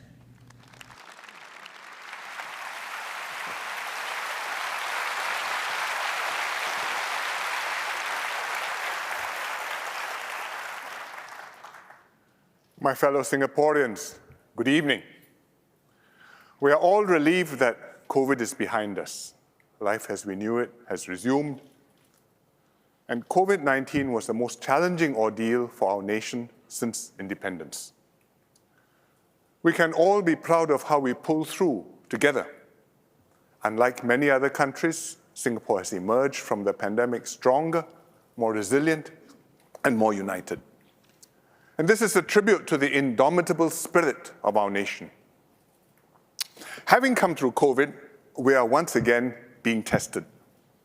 The international environment is fraught with geopolitical tension and economic uncertainty. We feel acutely the pressures mounting all around us. The rivalry between the US and China affects every country and region in the world.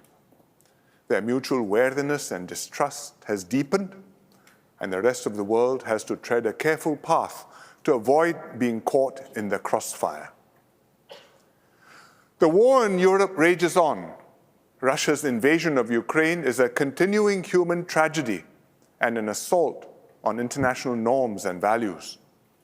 It's a cautionary warning to the rest of the world never to take peace for granted, and a reminder to us of the vital importance of a strong SAF.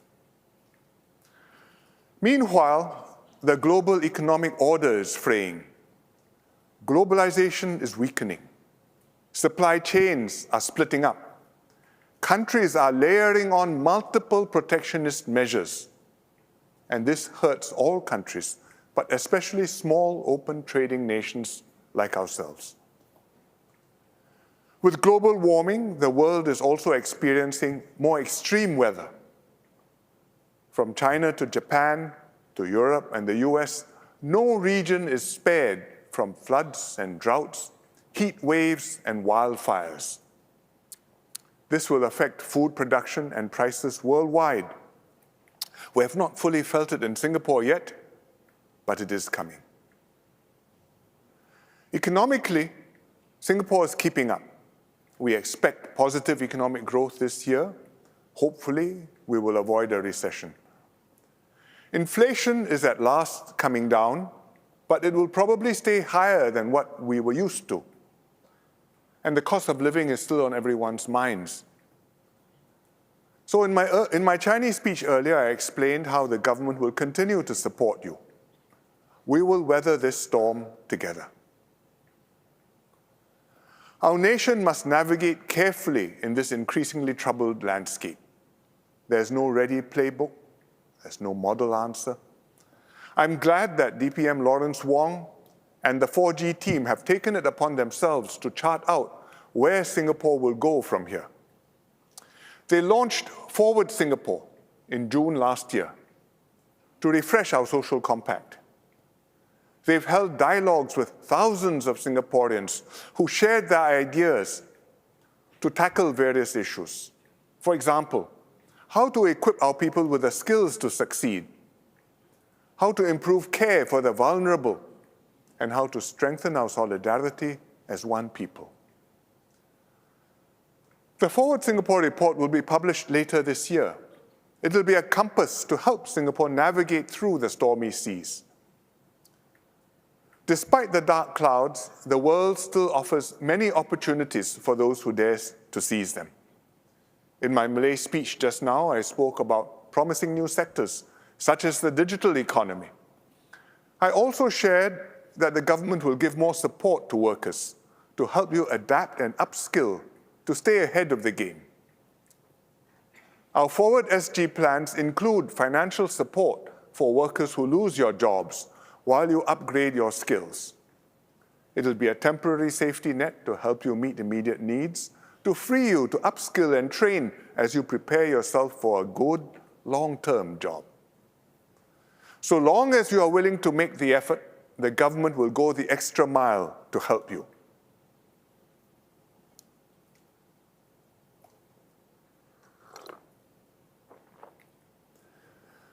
Financial concerns are top of mind, not just for younger workers, but also the older ones. These concerns become more urgent as we approach retirement, especially for those in their 50s and early 60s. Let us call them the young seniors.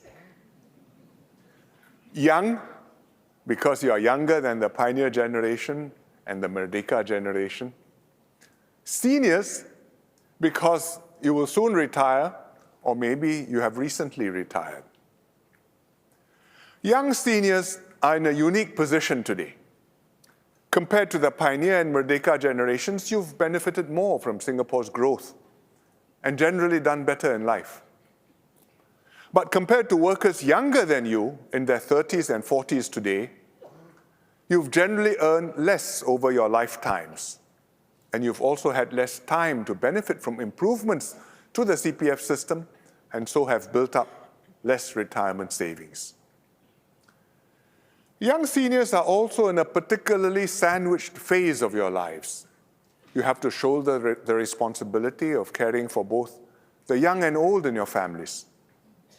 Your kids may be young adults, but often not yet fully independent, and still live in the same household.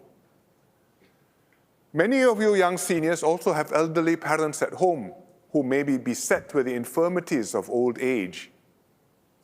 You have to shuttle them to medical appointments and hospital visits, plus attend to their everyday needs. All this while watching your own health, because you're not so youthful yourselves. Responsibilities on all these fronts multiply your burdens.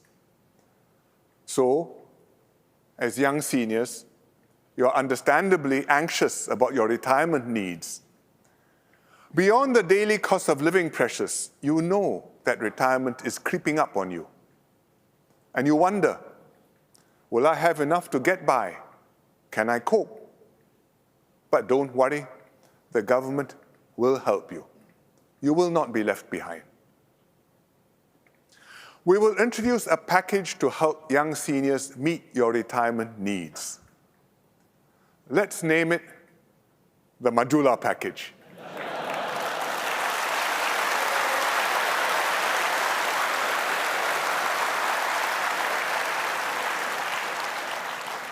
This will be for Singaporeans who are 50 and above this year.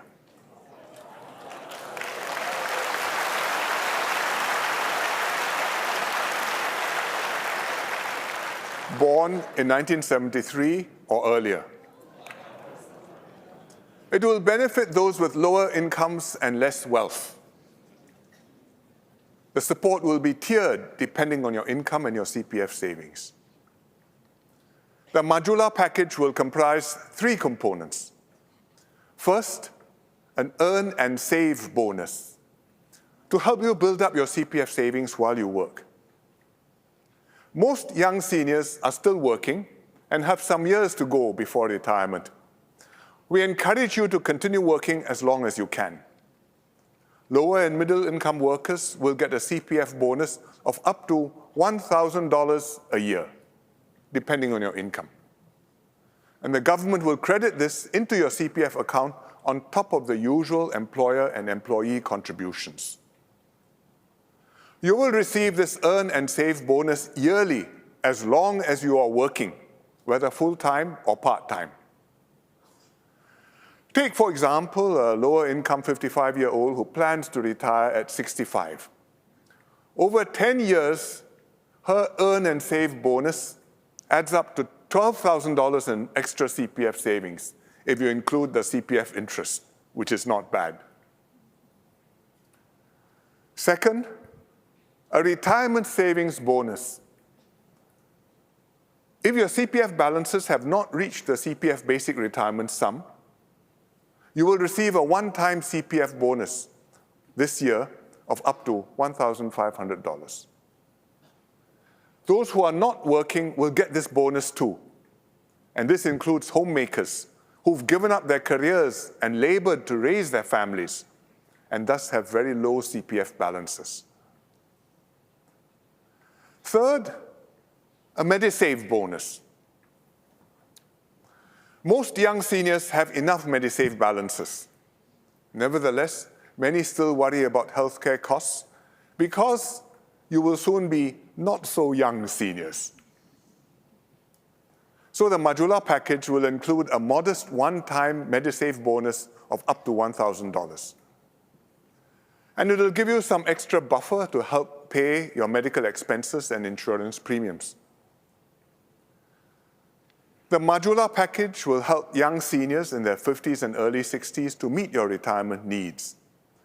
But besides young seniors, we also want to encourage older seniors to continue working for as long as you can. Hence, the Majula package also covers the Pioneer and Merdeka generations.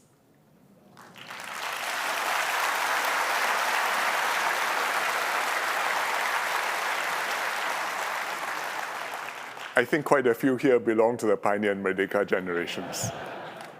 Let me say to you, if you are PG or MG, if you are still working and you meet the income criteria, you too will receive the Earn and Save bonus as long as you're working. If you are not working, you can still get something from the one-time retirement savings bonus and Medisave bonus. And this will be in addition to the PG or MG benefits that you are already receiving and will continue to receive. Think of this as a 58th National Day present.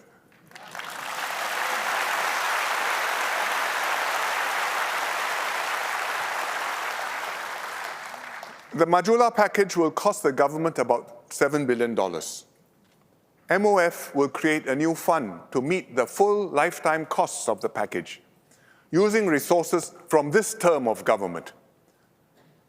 We will honor this commitment without burdening future generations.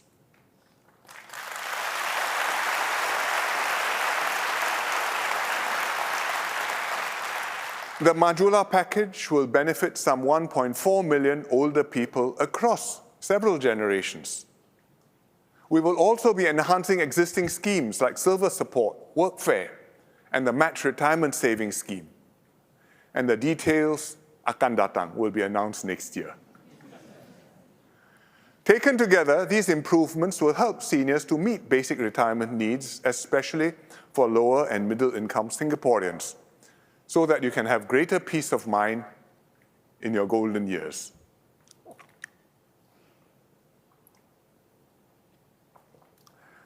I want to talk about two other important issues tonight: caring for our aging population and housing our people. Singapore is one of the fastest aging nations in the world. Today, about 1 in 5 Singaporeans is a senior, aged 65 and above. By 2030, nearly 1 in 4 Singaporeans will be a senior. I first talked about aging in the National Day rally back in 2007. At that time, we had 500 centenarians, people aged 100 and older. We thought that was a lot. By 2013, which is 16 years later, this had doubled to around 1,000. And by 2030, we are likely to double again to at least 2,000 centenarians. It shows vividly how our society is getting older and older, faster and faster. Today, if you ask, it's not in the chart, but we have about 1,500 already. So each MP has 15 centenarians. In 2030, I won't be making this speech, but whoever is doing so will have to take care of all of us seniors, and some of us very senior. Today, we are an aged society. Soon, we'll be a super aged society. And this has massive social and economic implications. We have much to do to help our seniors age well. And today, I'll speak about two aspects of our preparations: active aging and making homes and precincts more senior-friendly. First, on active aging. We've invested significantly in healthcare for seniors.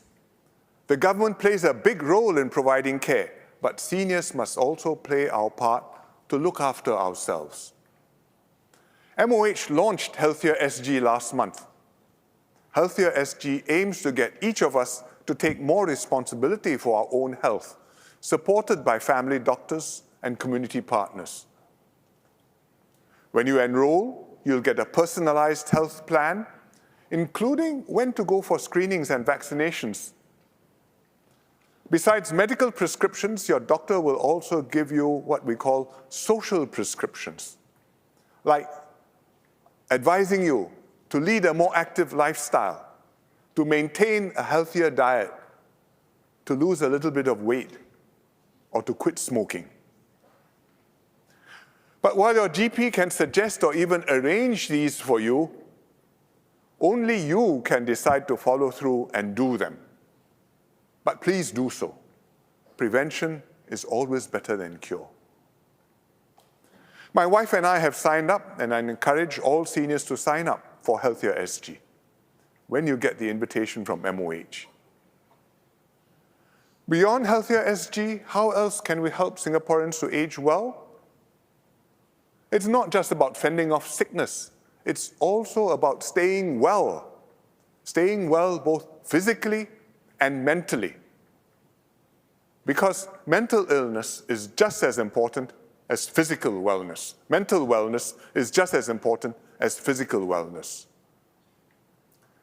One of the biggest threats to the well-being of seniors is loneliness. Today, many seniors are living alone. They risk becoming socially isolated. Their spouses may have passed on. Their children are probably living elsewhere with their own families. So it's important that somebody keeps regularly in touch with them. And it's also important that they keep active and have a social network for mutual support. During COVID, many old folks were stuck at home, unable to go out for their usual activities. We were very worried that isolated and inactive, they would deteriorate quickly. So we restarted community activities for seniors as soon as we could do so safely. Stand further apart, do it outdoors, but gather and do it and keep that human contact and that activity.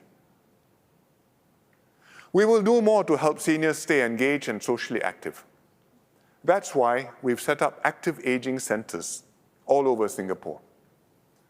I recently visited this active aging center, the Bedok Radiance AAC. It's run by Tai Hwa Kwan Model Charities. I was very happy to see a vibrant community of seniors joining the activities and using the services there. Many of them told me they were living alone and always looked forward to coming down to the activities. It gave them something to do with their friends, something to look forward to, a sense of purpose. The AAC ran a varied weekly program, art jamming, karaoke, and dance classes.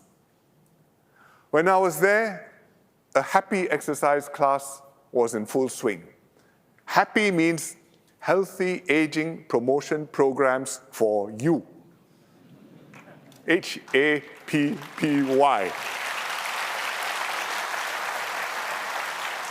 And the seniors looked happy, but some of them were not so well. A few were wheelchair bound, but they still joined in the activities. And this cheerful lady told me she hopes to jog it again. And why not? Even in a wheelchair. Other seniors were using the health services at the AAC. Some were getting their vital signs checked so that doctors could follow up if something was amiss. One was having a teleconsultation with nurses physically there to help him, and a doctor calling in on Zoom from the polyclinic. It was good that relatives or neighbors were making the effort to bring the seniors down to the AAC for them to socialize and cheer up their lives. What I found most encouraging was that many seniors were not just taking part in activities, but also helping to organize and run them. Seniors for seniors. I met Madam Goh, that's in the pink blouse, Madam Karen and Madam Farida. They were preparing to deliver hot meals to frail seniors living upstairs in the rental flats who couldn't come down to the AAC. They do this every day, and it's a great way to build neighborly bonds while staying active. Actually, besides meal deliveries, there are also communal meals downstairs at the AAC. The staff told me that these meals were a big draw and an important activity because they encourage the old folks to come down. And when they gathered at the AAC for meals, they would socialize and make friends, and the staff could keep an eye on them, make sure that they were all right. I also discovered that these meals are actually cooked by the seniors themselves, at least some of the seniors themselves. These three makciks, Madam Amina on the left, Madam Rosna and Madam Fatima, they use their Skills Future credits to attend a food hygiene preparation course so that they could cook meals for their fellow seniors. Madam Fatima told me they use less salt and sugar in their cooking to make it a healthier choice. Then I tasted her chicken curry, and I said, you must have used santan. Coconut milk, she says, no, she uses normal milk, but it tasted just as good, sedap sekali. I had a second helping.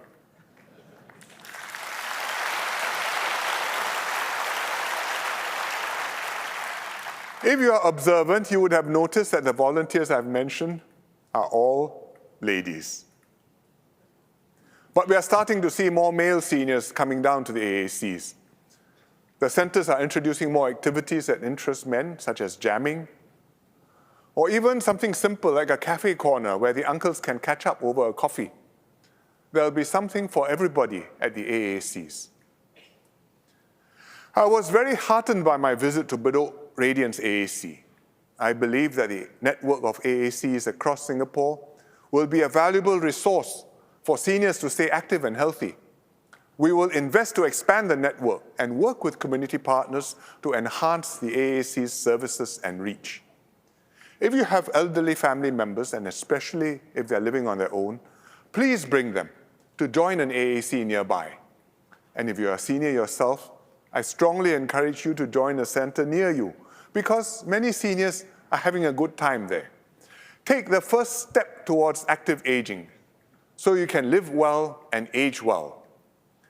Be like Madam Wong here. This is Madam Wong.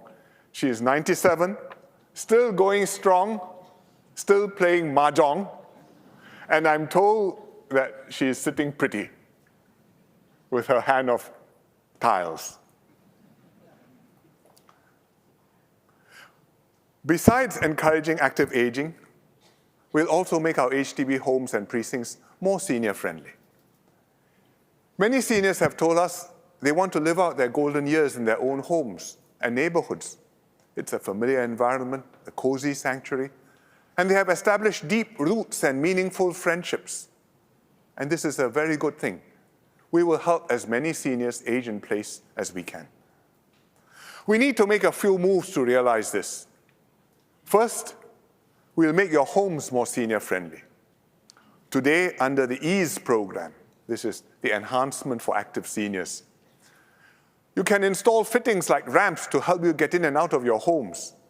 In toilets, you can install grab bars and make the floors slip-resistant for safety. Soon, seniors can choose from an expanded suite of fittings under EASE 2.0. For example, you can have foldable shower seats. You can have your toilet entrances widened so that if you or your spouse needs a wheelchair, your wheelchair can be brought into the toilet. And life can be safer and much more convenient. Secondly, we'll make it safer and more comfortable for seniors to move about their neighborhoods. For example, we will revamp streets and linkways frequented by seniors. We will build more shelters and rest points, also more therapeutic gardens, fitness trails, and exercise machines to encourage seniors to stay active. The roads will be made more pedestrian-friendly. For example, longer green man signals to give seniors more time to cross the road. So you see down here, 36 seconds. The motorcycles and cars have to wait. Doesn't matter. Old folks' safety is important. This is their home, their area. We put them first. Barrier-free ramps and raised zebra crossings so that wheelchair users can cross over without having a step to go down and a step to come back up again at the curb.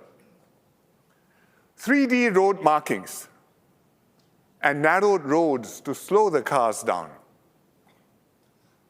We will also install larger and more colorful block signs with familiar symbols to help seniors remember their own block and find their way home. So this is not where the satay stall is. This is the satay block, block 113 in Kebun Baru. Third, for those who need a little more help, we'll build more assisted living facilities. Take, for example, IDEAL. This is another acronym, Integrated Dementia Assisted Living Project, IDEAL at 115, at the Kueh Lapis block, block 115, Kebun Baru.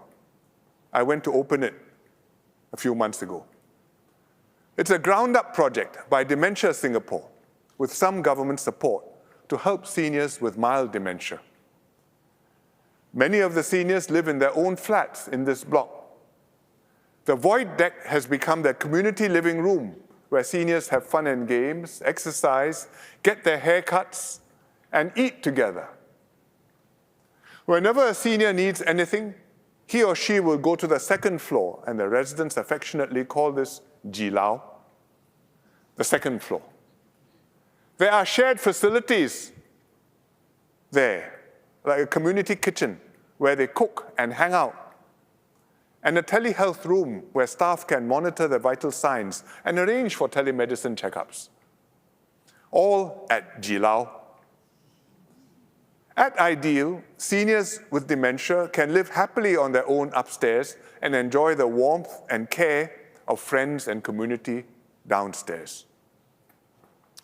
HDB is building similar assisted living projects called community care apartments. They will serve not just seniors suffering from dementia, but also those who are well. And we'll need a whole range of these facilities, whether for assisted living or the AACs, to serve old folks with different needs.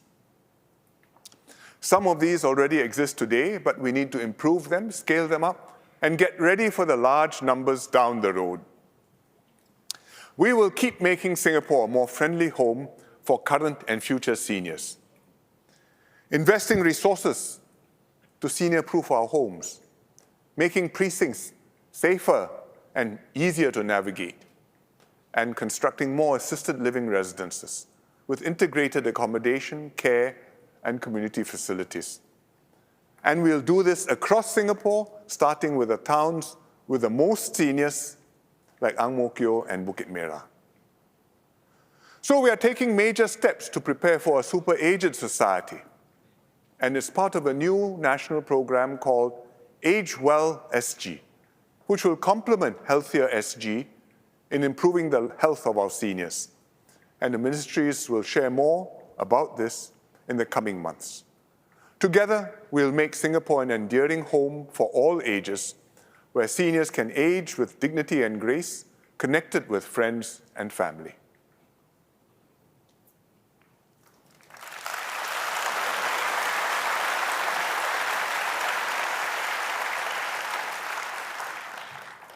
Now I want to speak about public housing. HDB is a vital part of the Singapore story. Right from the very start, the PAP government put heavy emphasis on public housing. Here's Mr. Lee Kuan Yew laying the foundation stone at the Cantonment Road Housing Estate in March 1963. This was HDB's earliest projects, one of them. Mr. Lee was convinced that housing would give Singaporeans a stake in our nation's future because, he explained, housing gives more than a sensation of permanence. It is permanent. Then we dig our toes in and we fight. So housing has always meant much more to us than a roof over our heads. It also gives every Singaporean a valuable asset and a powerful reason to fight for our country and our future. Fast forward 60 years, today we have one of the highest home ownership rates in the world. 9 in 10 Singaporeans own our own homes. 8 in 10 live in HDB flats. Our Singaporean identity is deeply intertwined with our HDB flats and towns. These are homes we are proud to own, neighborhoods we raise our families in, and communities we build together. Over the decades, the government has kept housing affordable and accessible for Singaporeans. We price HDB flats at a substantial discount below their market value. We also provide a wide range of generous grants to first-timers, families, and the lower income. COVID disrupted our public housing program. BTO projects were delayed. The shortfall of new flats pushed up prices of resale flats. And MND and HDB have been working very hard to catch up. They are making good progress. So far, HDB has completed and delivered more than 70% of the flats that had been delayed by the pandemic. And we are also ramping up supply. We've launched 50,000 flats since 2021. By 2025, in 2 years' time, we'll have launched another 50,000 flats, making a total of 100,000 flats. With supply catching up, the market is calming down. First-timer BTO application rates are lower, waiting times are shorter, resale prices are gradually stabilizing. Recently, MND announced changes to help Singaporeans with urgent housing needs get their flats earlier. Families with young children and young married couples buying their first home will receive more ballot chances and higher priority in flat allocation. HDB will also launch more BTO flats with shorter waiting times of 2 to 3 years. And we're working extra hard, and I'm confident that we'll get over this hump soon.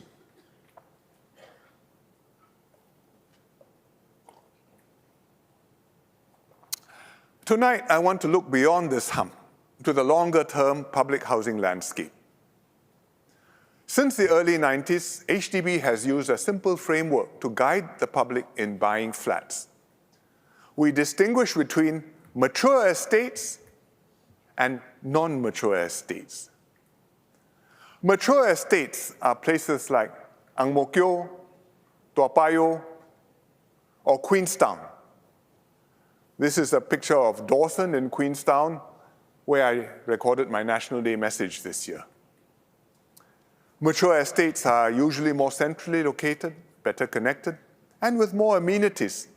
And naturally, these places are more popular, and their prices reflect the higher demand. Then there are the non-mature estates. These are less central and further out, like Jurong East and Woodlands and Punggol. What non-mature estates lose in terms of location and convenience initially, they make up for in lower BTO prices. Between mature and non-mature estates, HDB has been able to offer a flat for every household's budget. This framework is easy to understand and has worked well for many years. But our housing landscape is evolving. Firstly, we have fewer and fewer large tracts of undeveloped land left to build new towns and estates. Tengah will be the last new town for quite some time, at least until Paya Lebar Air Base moves out to Changi and the site is cleared and redeveloped. Increasingly, we'll have to build new HDB flats within or near to existing estates, and these will often be more centrally located. For example, at Mount Pleasant, where the police academy used to be. We are planning to build 5,000 new homes there. New projects like these, nestled in older, more developed areas with a lot more amenities, will be more popular and will naturally cost more. Secondly, even what we call non-mature estates today have become much more developed. We imagine non-mature estates as being very bare bones, blocks of flats surrounded by empty, barren ground.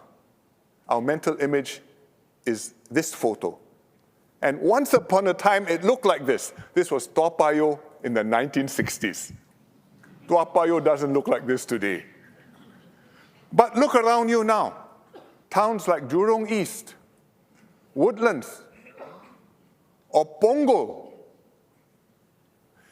That's not bare bones.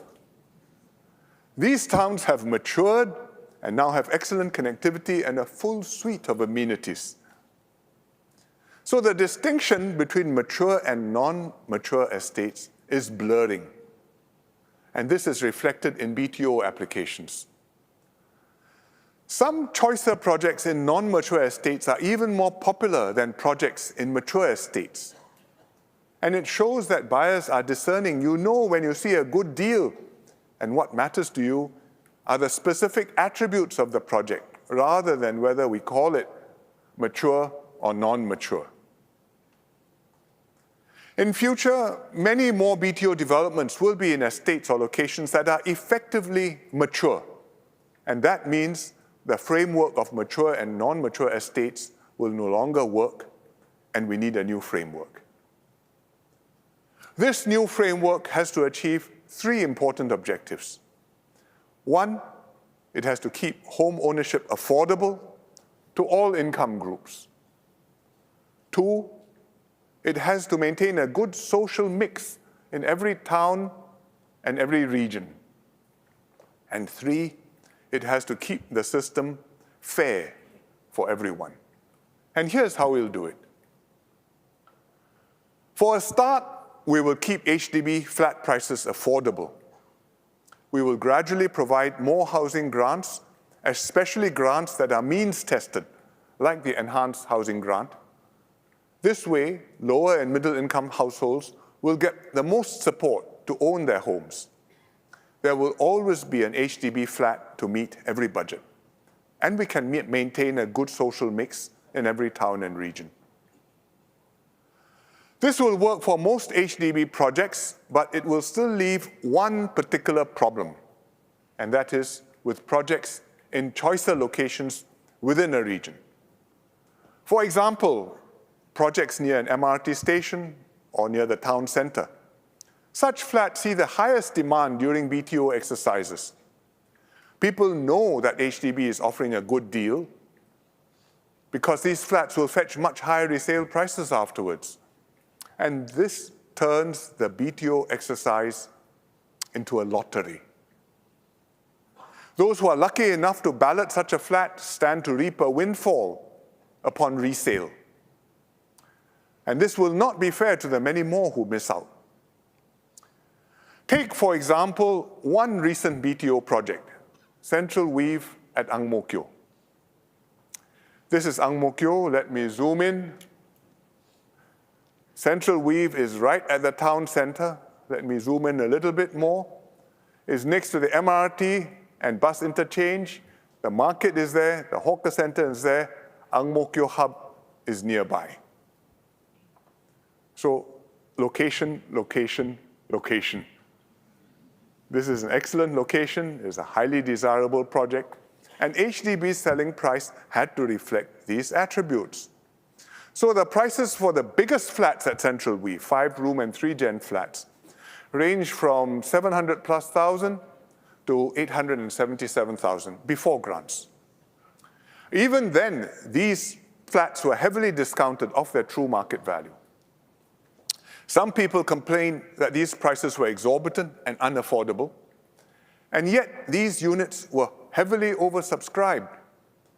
More than 6,500 households applied for just 372 such flats. 17 applicants for every flat. And clearly these applicants must have found the Central Weave project affordable and thought that the prices offered them good value. And no doubt many hoped their flats would fetch strong resale prices later on.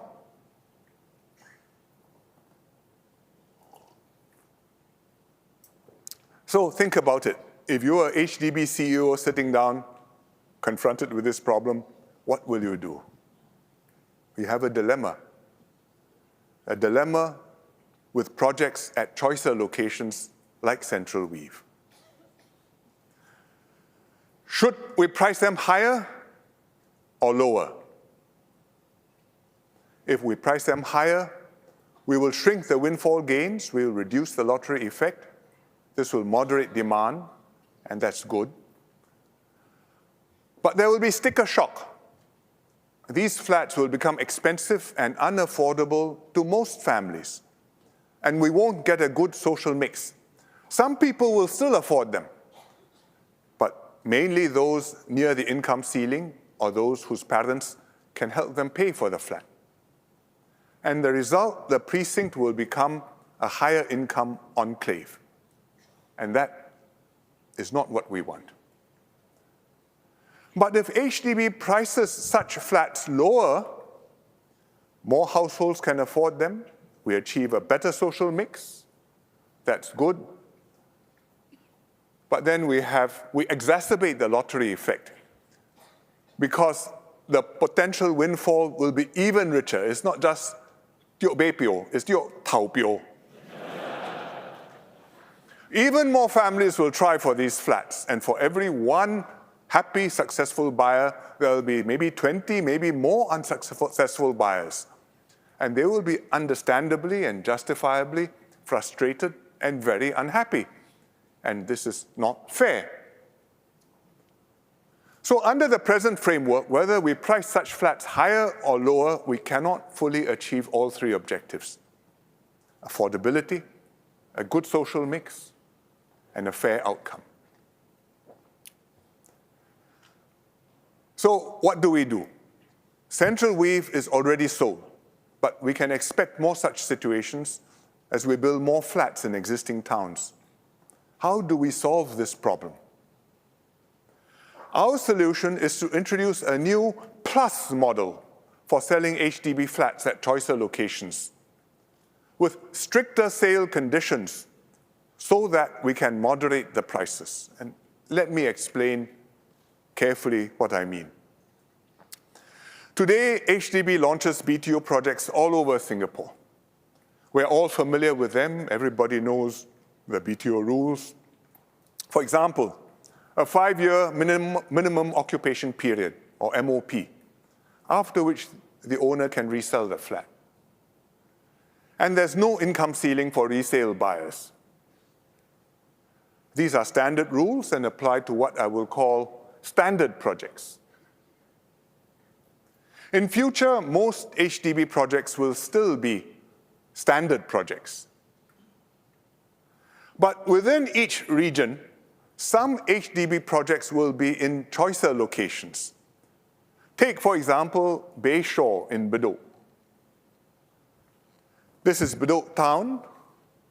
Bayshore is there. Let me zoom in, and you can see Bayshore is a very good location for homes because you've got 2 MRT stations, Bedok South and Bayshore MRT stations. Shopping malls will be built in this corner.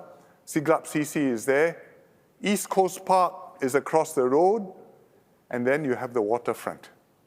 Again, all the Yoshan Yoshri. We will have both private and public housing in Bayshore, and the HDB projects will likely be plus projects and will be sold under different rules. HDB will give more subsidies for these plus flats, over and above the subsidies for standard BTO flats.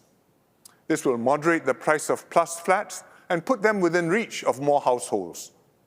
But to make the scheme fair, HDB will also impose more restrictive restrictions, more restrictive sale conditions. For example, a longer MOP of 10 years to favor buyers who are planning to stay there for the longer term and discourage those who may be thinking of flipping the property and moving out as soon as they can. Tighter restrictions when the homeowner resells a plus flat later on, such as a subsidy recovery applied on the resale price certain percentage when you sell the price, when you sell the flat, you pay back a certain percentage to HDB to take back the extra discounts you enjoyed upfront since you are moving out. And this is to be fair to other buyers who didn't get these plus flats. Also, there will be an income ceiling on resale buyers, just like how we have an income ceiling on first-time buyers. And this will moderate the resale prices and help to maintain a better social mix, even in the resale market in the longer term. As we build more projects in mature areas, this plus model will help us to meet our three objectives: affordability, good social mix, and fairness. I keep on showing you this slide because this is crucial. These are the three fundamental objectives, and we must bear that in mind when we think, what is HDB doing? Why is HDB doing this? How does doing this help us to achieve these objectives? It will help Singaporeans find a house that suits your needs, even in good locations. Not just for you, but your children too. Actually, the plus model is not entirely new. We already have something similar called the prime location public housing model. It's a lot of words, so let's just call them prime projects for short. One example is Bukit Merah Ridge. Like other prime projects, it's very close to the city center. Naturally, these flats are very desirable and will be more expensive. But we've been able to keep their selling prices reasonable by imposing tight restrictions and also a subsidy recovery to moderate the windfall gains. The prime model has shown good outcomes so far. In Bukit Merah Ridge, the selling price for a 4-room flat ranged from 540,000 to 737,000 before grants. And each flat attracted 5.4 applicants, far fewer than Central Weave, even if you compare to the 4-room flats at Central Weave. And we hope that plus projects will achieve similarly good outcomes.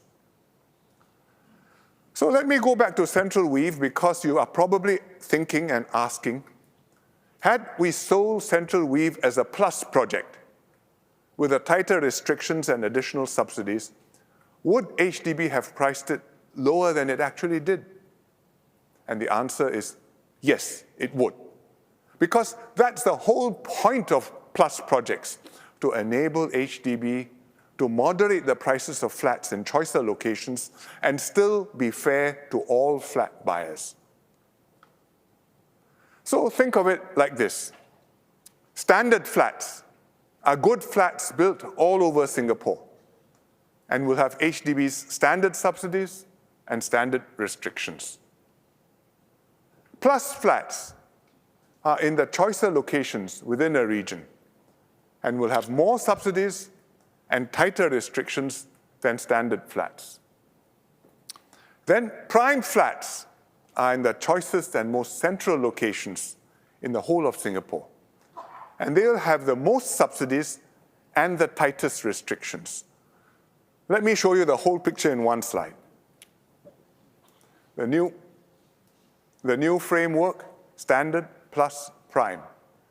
Standard island-wide, subsidy standard, restriction standard. That's why we call it standard. Plus flats, choicer region, more subsidies, tighter restrictions. Prime flats, choicest locations, most subsidies, tightest locations. Actually, the quality of the flats, they're all good flats, good flats, good flats. But the locations are different, the subsidies are different, the restrictions are different. And this new framework, standard, plus, and prime, will be a major change to the way HDB sells flats. HDB will roll out this framework for all new projects from the second half of next year. It will not affect existing projects.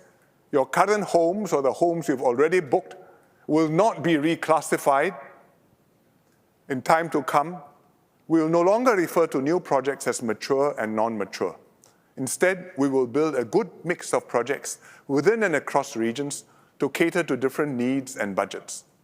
And that's how we can fulfill our commitment to keep high-quality HDB flats accessible and affordable to you and to your children for a very long time to come.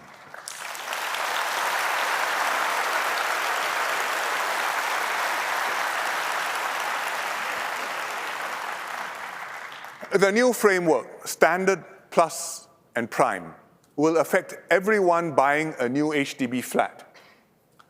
But there's one special group I want to address, the singles. More and more Singaporeans are choosing to be single. Singles, too, hope to own their homes and have more housing choices. We hear your concerns. Today, first-timer singles can apply for new flats, but only two-room flexi flats and only in non-mature estates. They cannot buy new flexi flats in mature estates. Singles are also not allowed to buy prime flats. These rules are to prioritize our limited supply of flats, but unfortunately, they have restricted singles' choices. And we will do something about this. When we roll out the new framework, singles will be allowed to buy two-room flexi flats across all types of BTO projects, Standard, Plus, and Prime.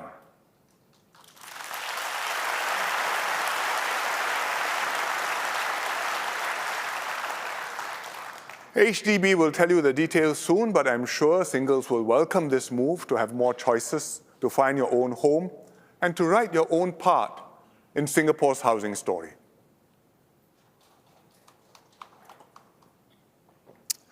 I spoke earlier about the foundation stone that Mr. Lee laid back in 1963. Today, Cantonment Road Housing Estate has been redeveloped into our most iconic public housing project, the Pinnacle at Duxton. But 60 years on, that original foundation stone is still there at the Heritage Garden at the Pinnacle.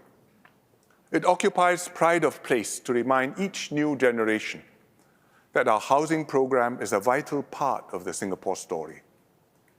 That the Singapore we live in today is what we have inherited from those who came before us, and that we owe an immense debt to the hard work and good governance of the Founding Fathers and the Pioneer generation. In a few weeks' time, we will be marking the 100th birth anniversary of Mr. Lee Kuan Yew. It's timely to reflect upon the values and ideals championed by Mr. Lee and the Founding Fathers, and for us to renew our commitment to these enduring values and ideals. I spoke in my Malay speech earlier about an exhibition now on at the National Museum, Semangat Yang Baru, Forging a New Singapore Spirit. The exhibition tells the story of the birth of our nation. It transports us back to our early years of nation building. It honors the indomitable spirit of the pioneer generation. They dared, they fought ferociously for Singapore, they never gave up. And thus, they turned mud flats into a metropolis and took us from third world to first. But our forefathers built more than a nation of bricks and mortar, skyscrapers, and a thriving economy. They created a nation founded on ideals, justice and equality, religious freedom and racial harmony, a commitment to excellence, a fair system of meritocracy, and an uncompromising insistence on honest, clean government. Integrity and incorruptibility are fundamental to Singapore. They are the foundation on which we build, we run a clean and effective government and deliver results for Singaporeans. Mr. Lee Kuan Yew considered these the most crucial ideals of all.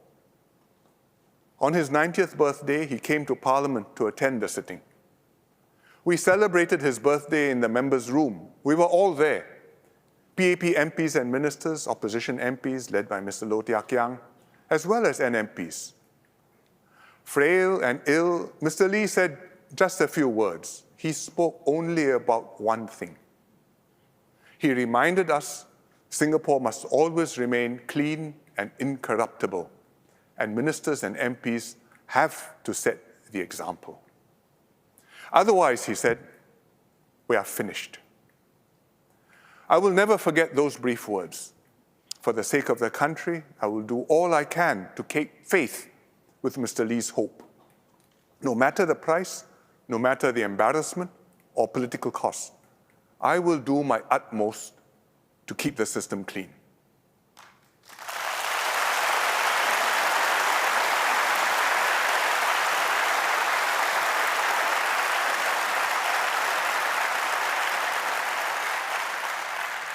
And every generation of PAP leaders must also stand by this. This is what Singapore depends upon. The ideals I spoke about are not just abstract aspirations. They are our compass. They guide every decision we make.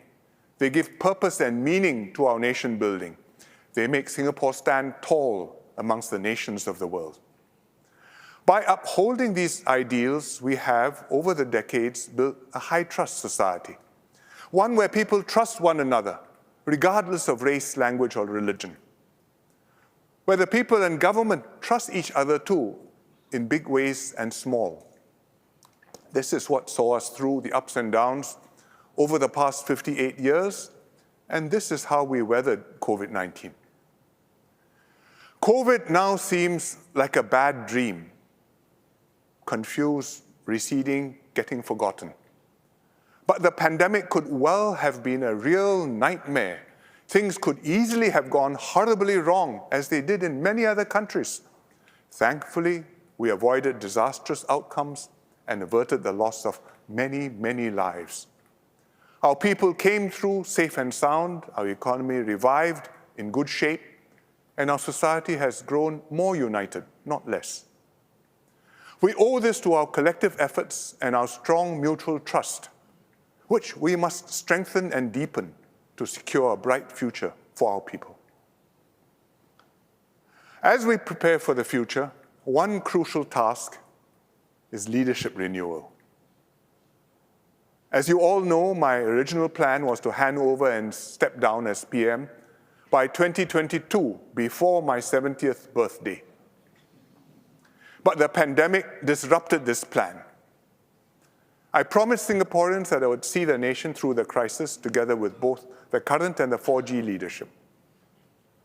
Now, COVID is behind us, and my succession plans are back on track. Recently, several controversial issues have drawn Singaporeans' attention. I've spoken about them in Parliament and in my National Day message. We dealt with each of them thoroughly and transparently, and let me assure you, these incidents will not delay my timetable for renewal. We are on track. More and more, my task is to support the 4G team and their agenda. I want to get them off to the best start possible. They are increasingly setting the pace. My themes in this rally are all Forward SG themes. The 4G will soon wrap up the Forward SG exercise, but their journey is just beginning. Our nation's future depends on them working as one with you to take Singapore forward. I have every confidence in Lawrence Wong and his team. We share the same core convictions that we are stewards of Singapore, entrusted with the immense responsibility to lead and care for this nation. That our time as stewards is transient, but we are building a Singapore for the ages. And that our best service to this nation is to hand over a better, stronger Singapore to those who follow us.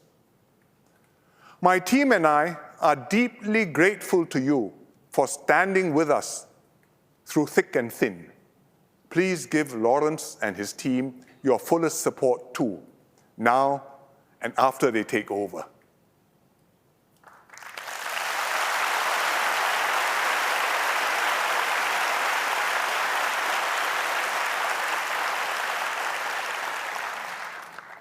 The Singapore story has been an unlikely one from the start. Our nation is still young and will always be tiny. We will forever be an unlikely nation, created out of the sheer collective will of our people. Nobody expected us to survive, much less to flourish. But each time we beat the odds. Each time we showed the world what Singapore can be. It has been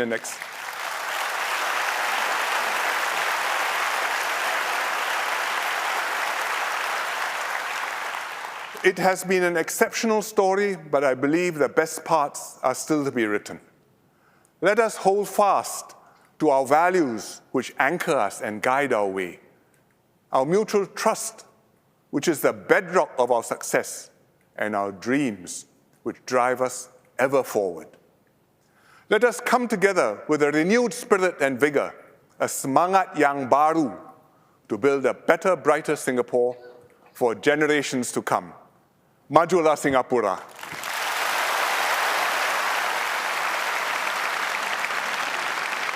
Thank you.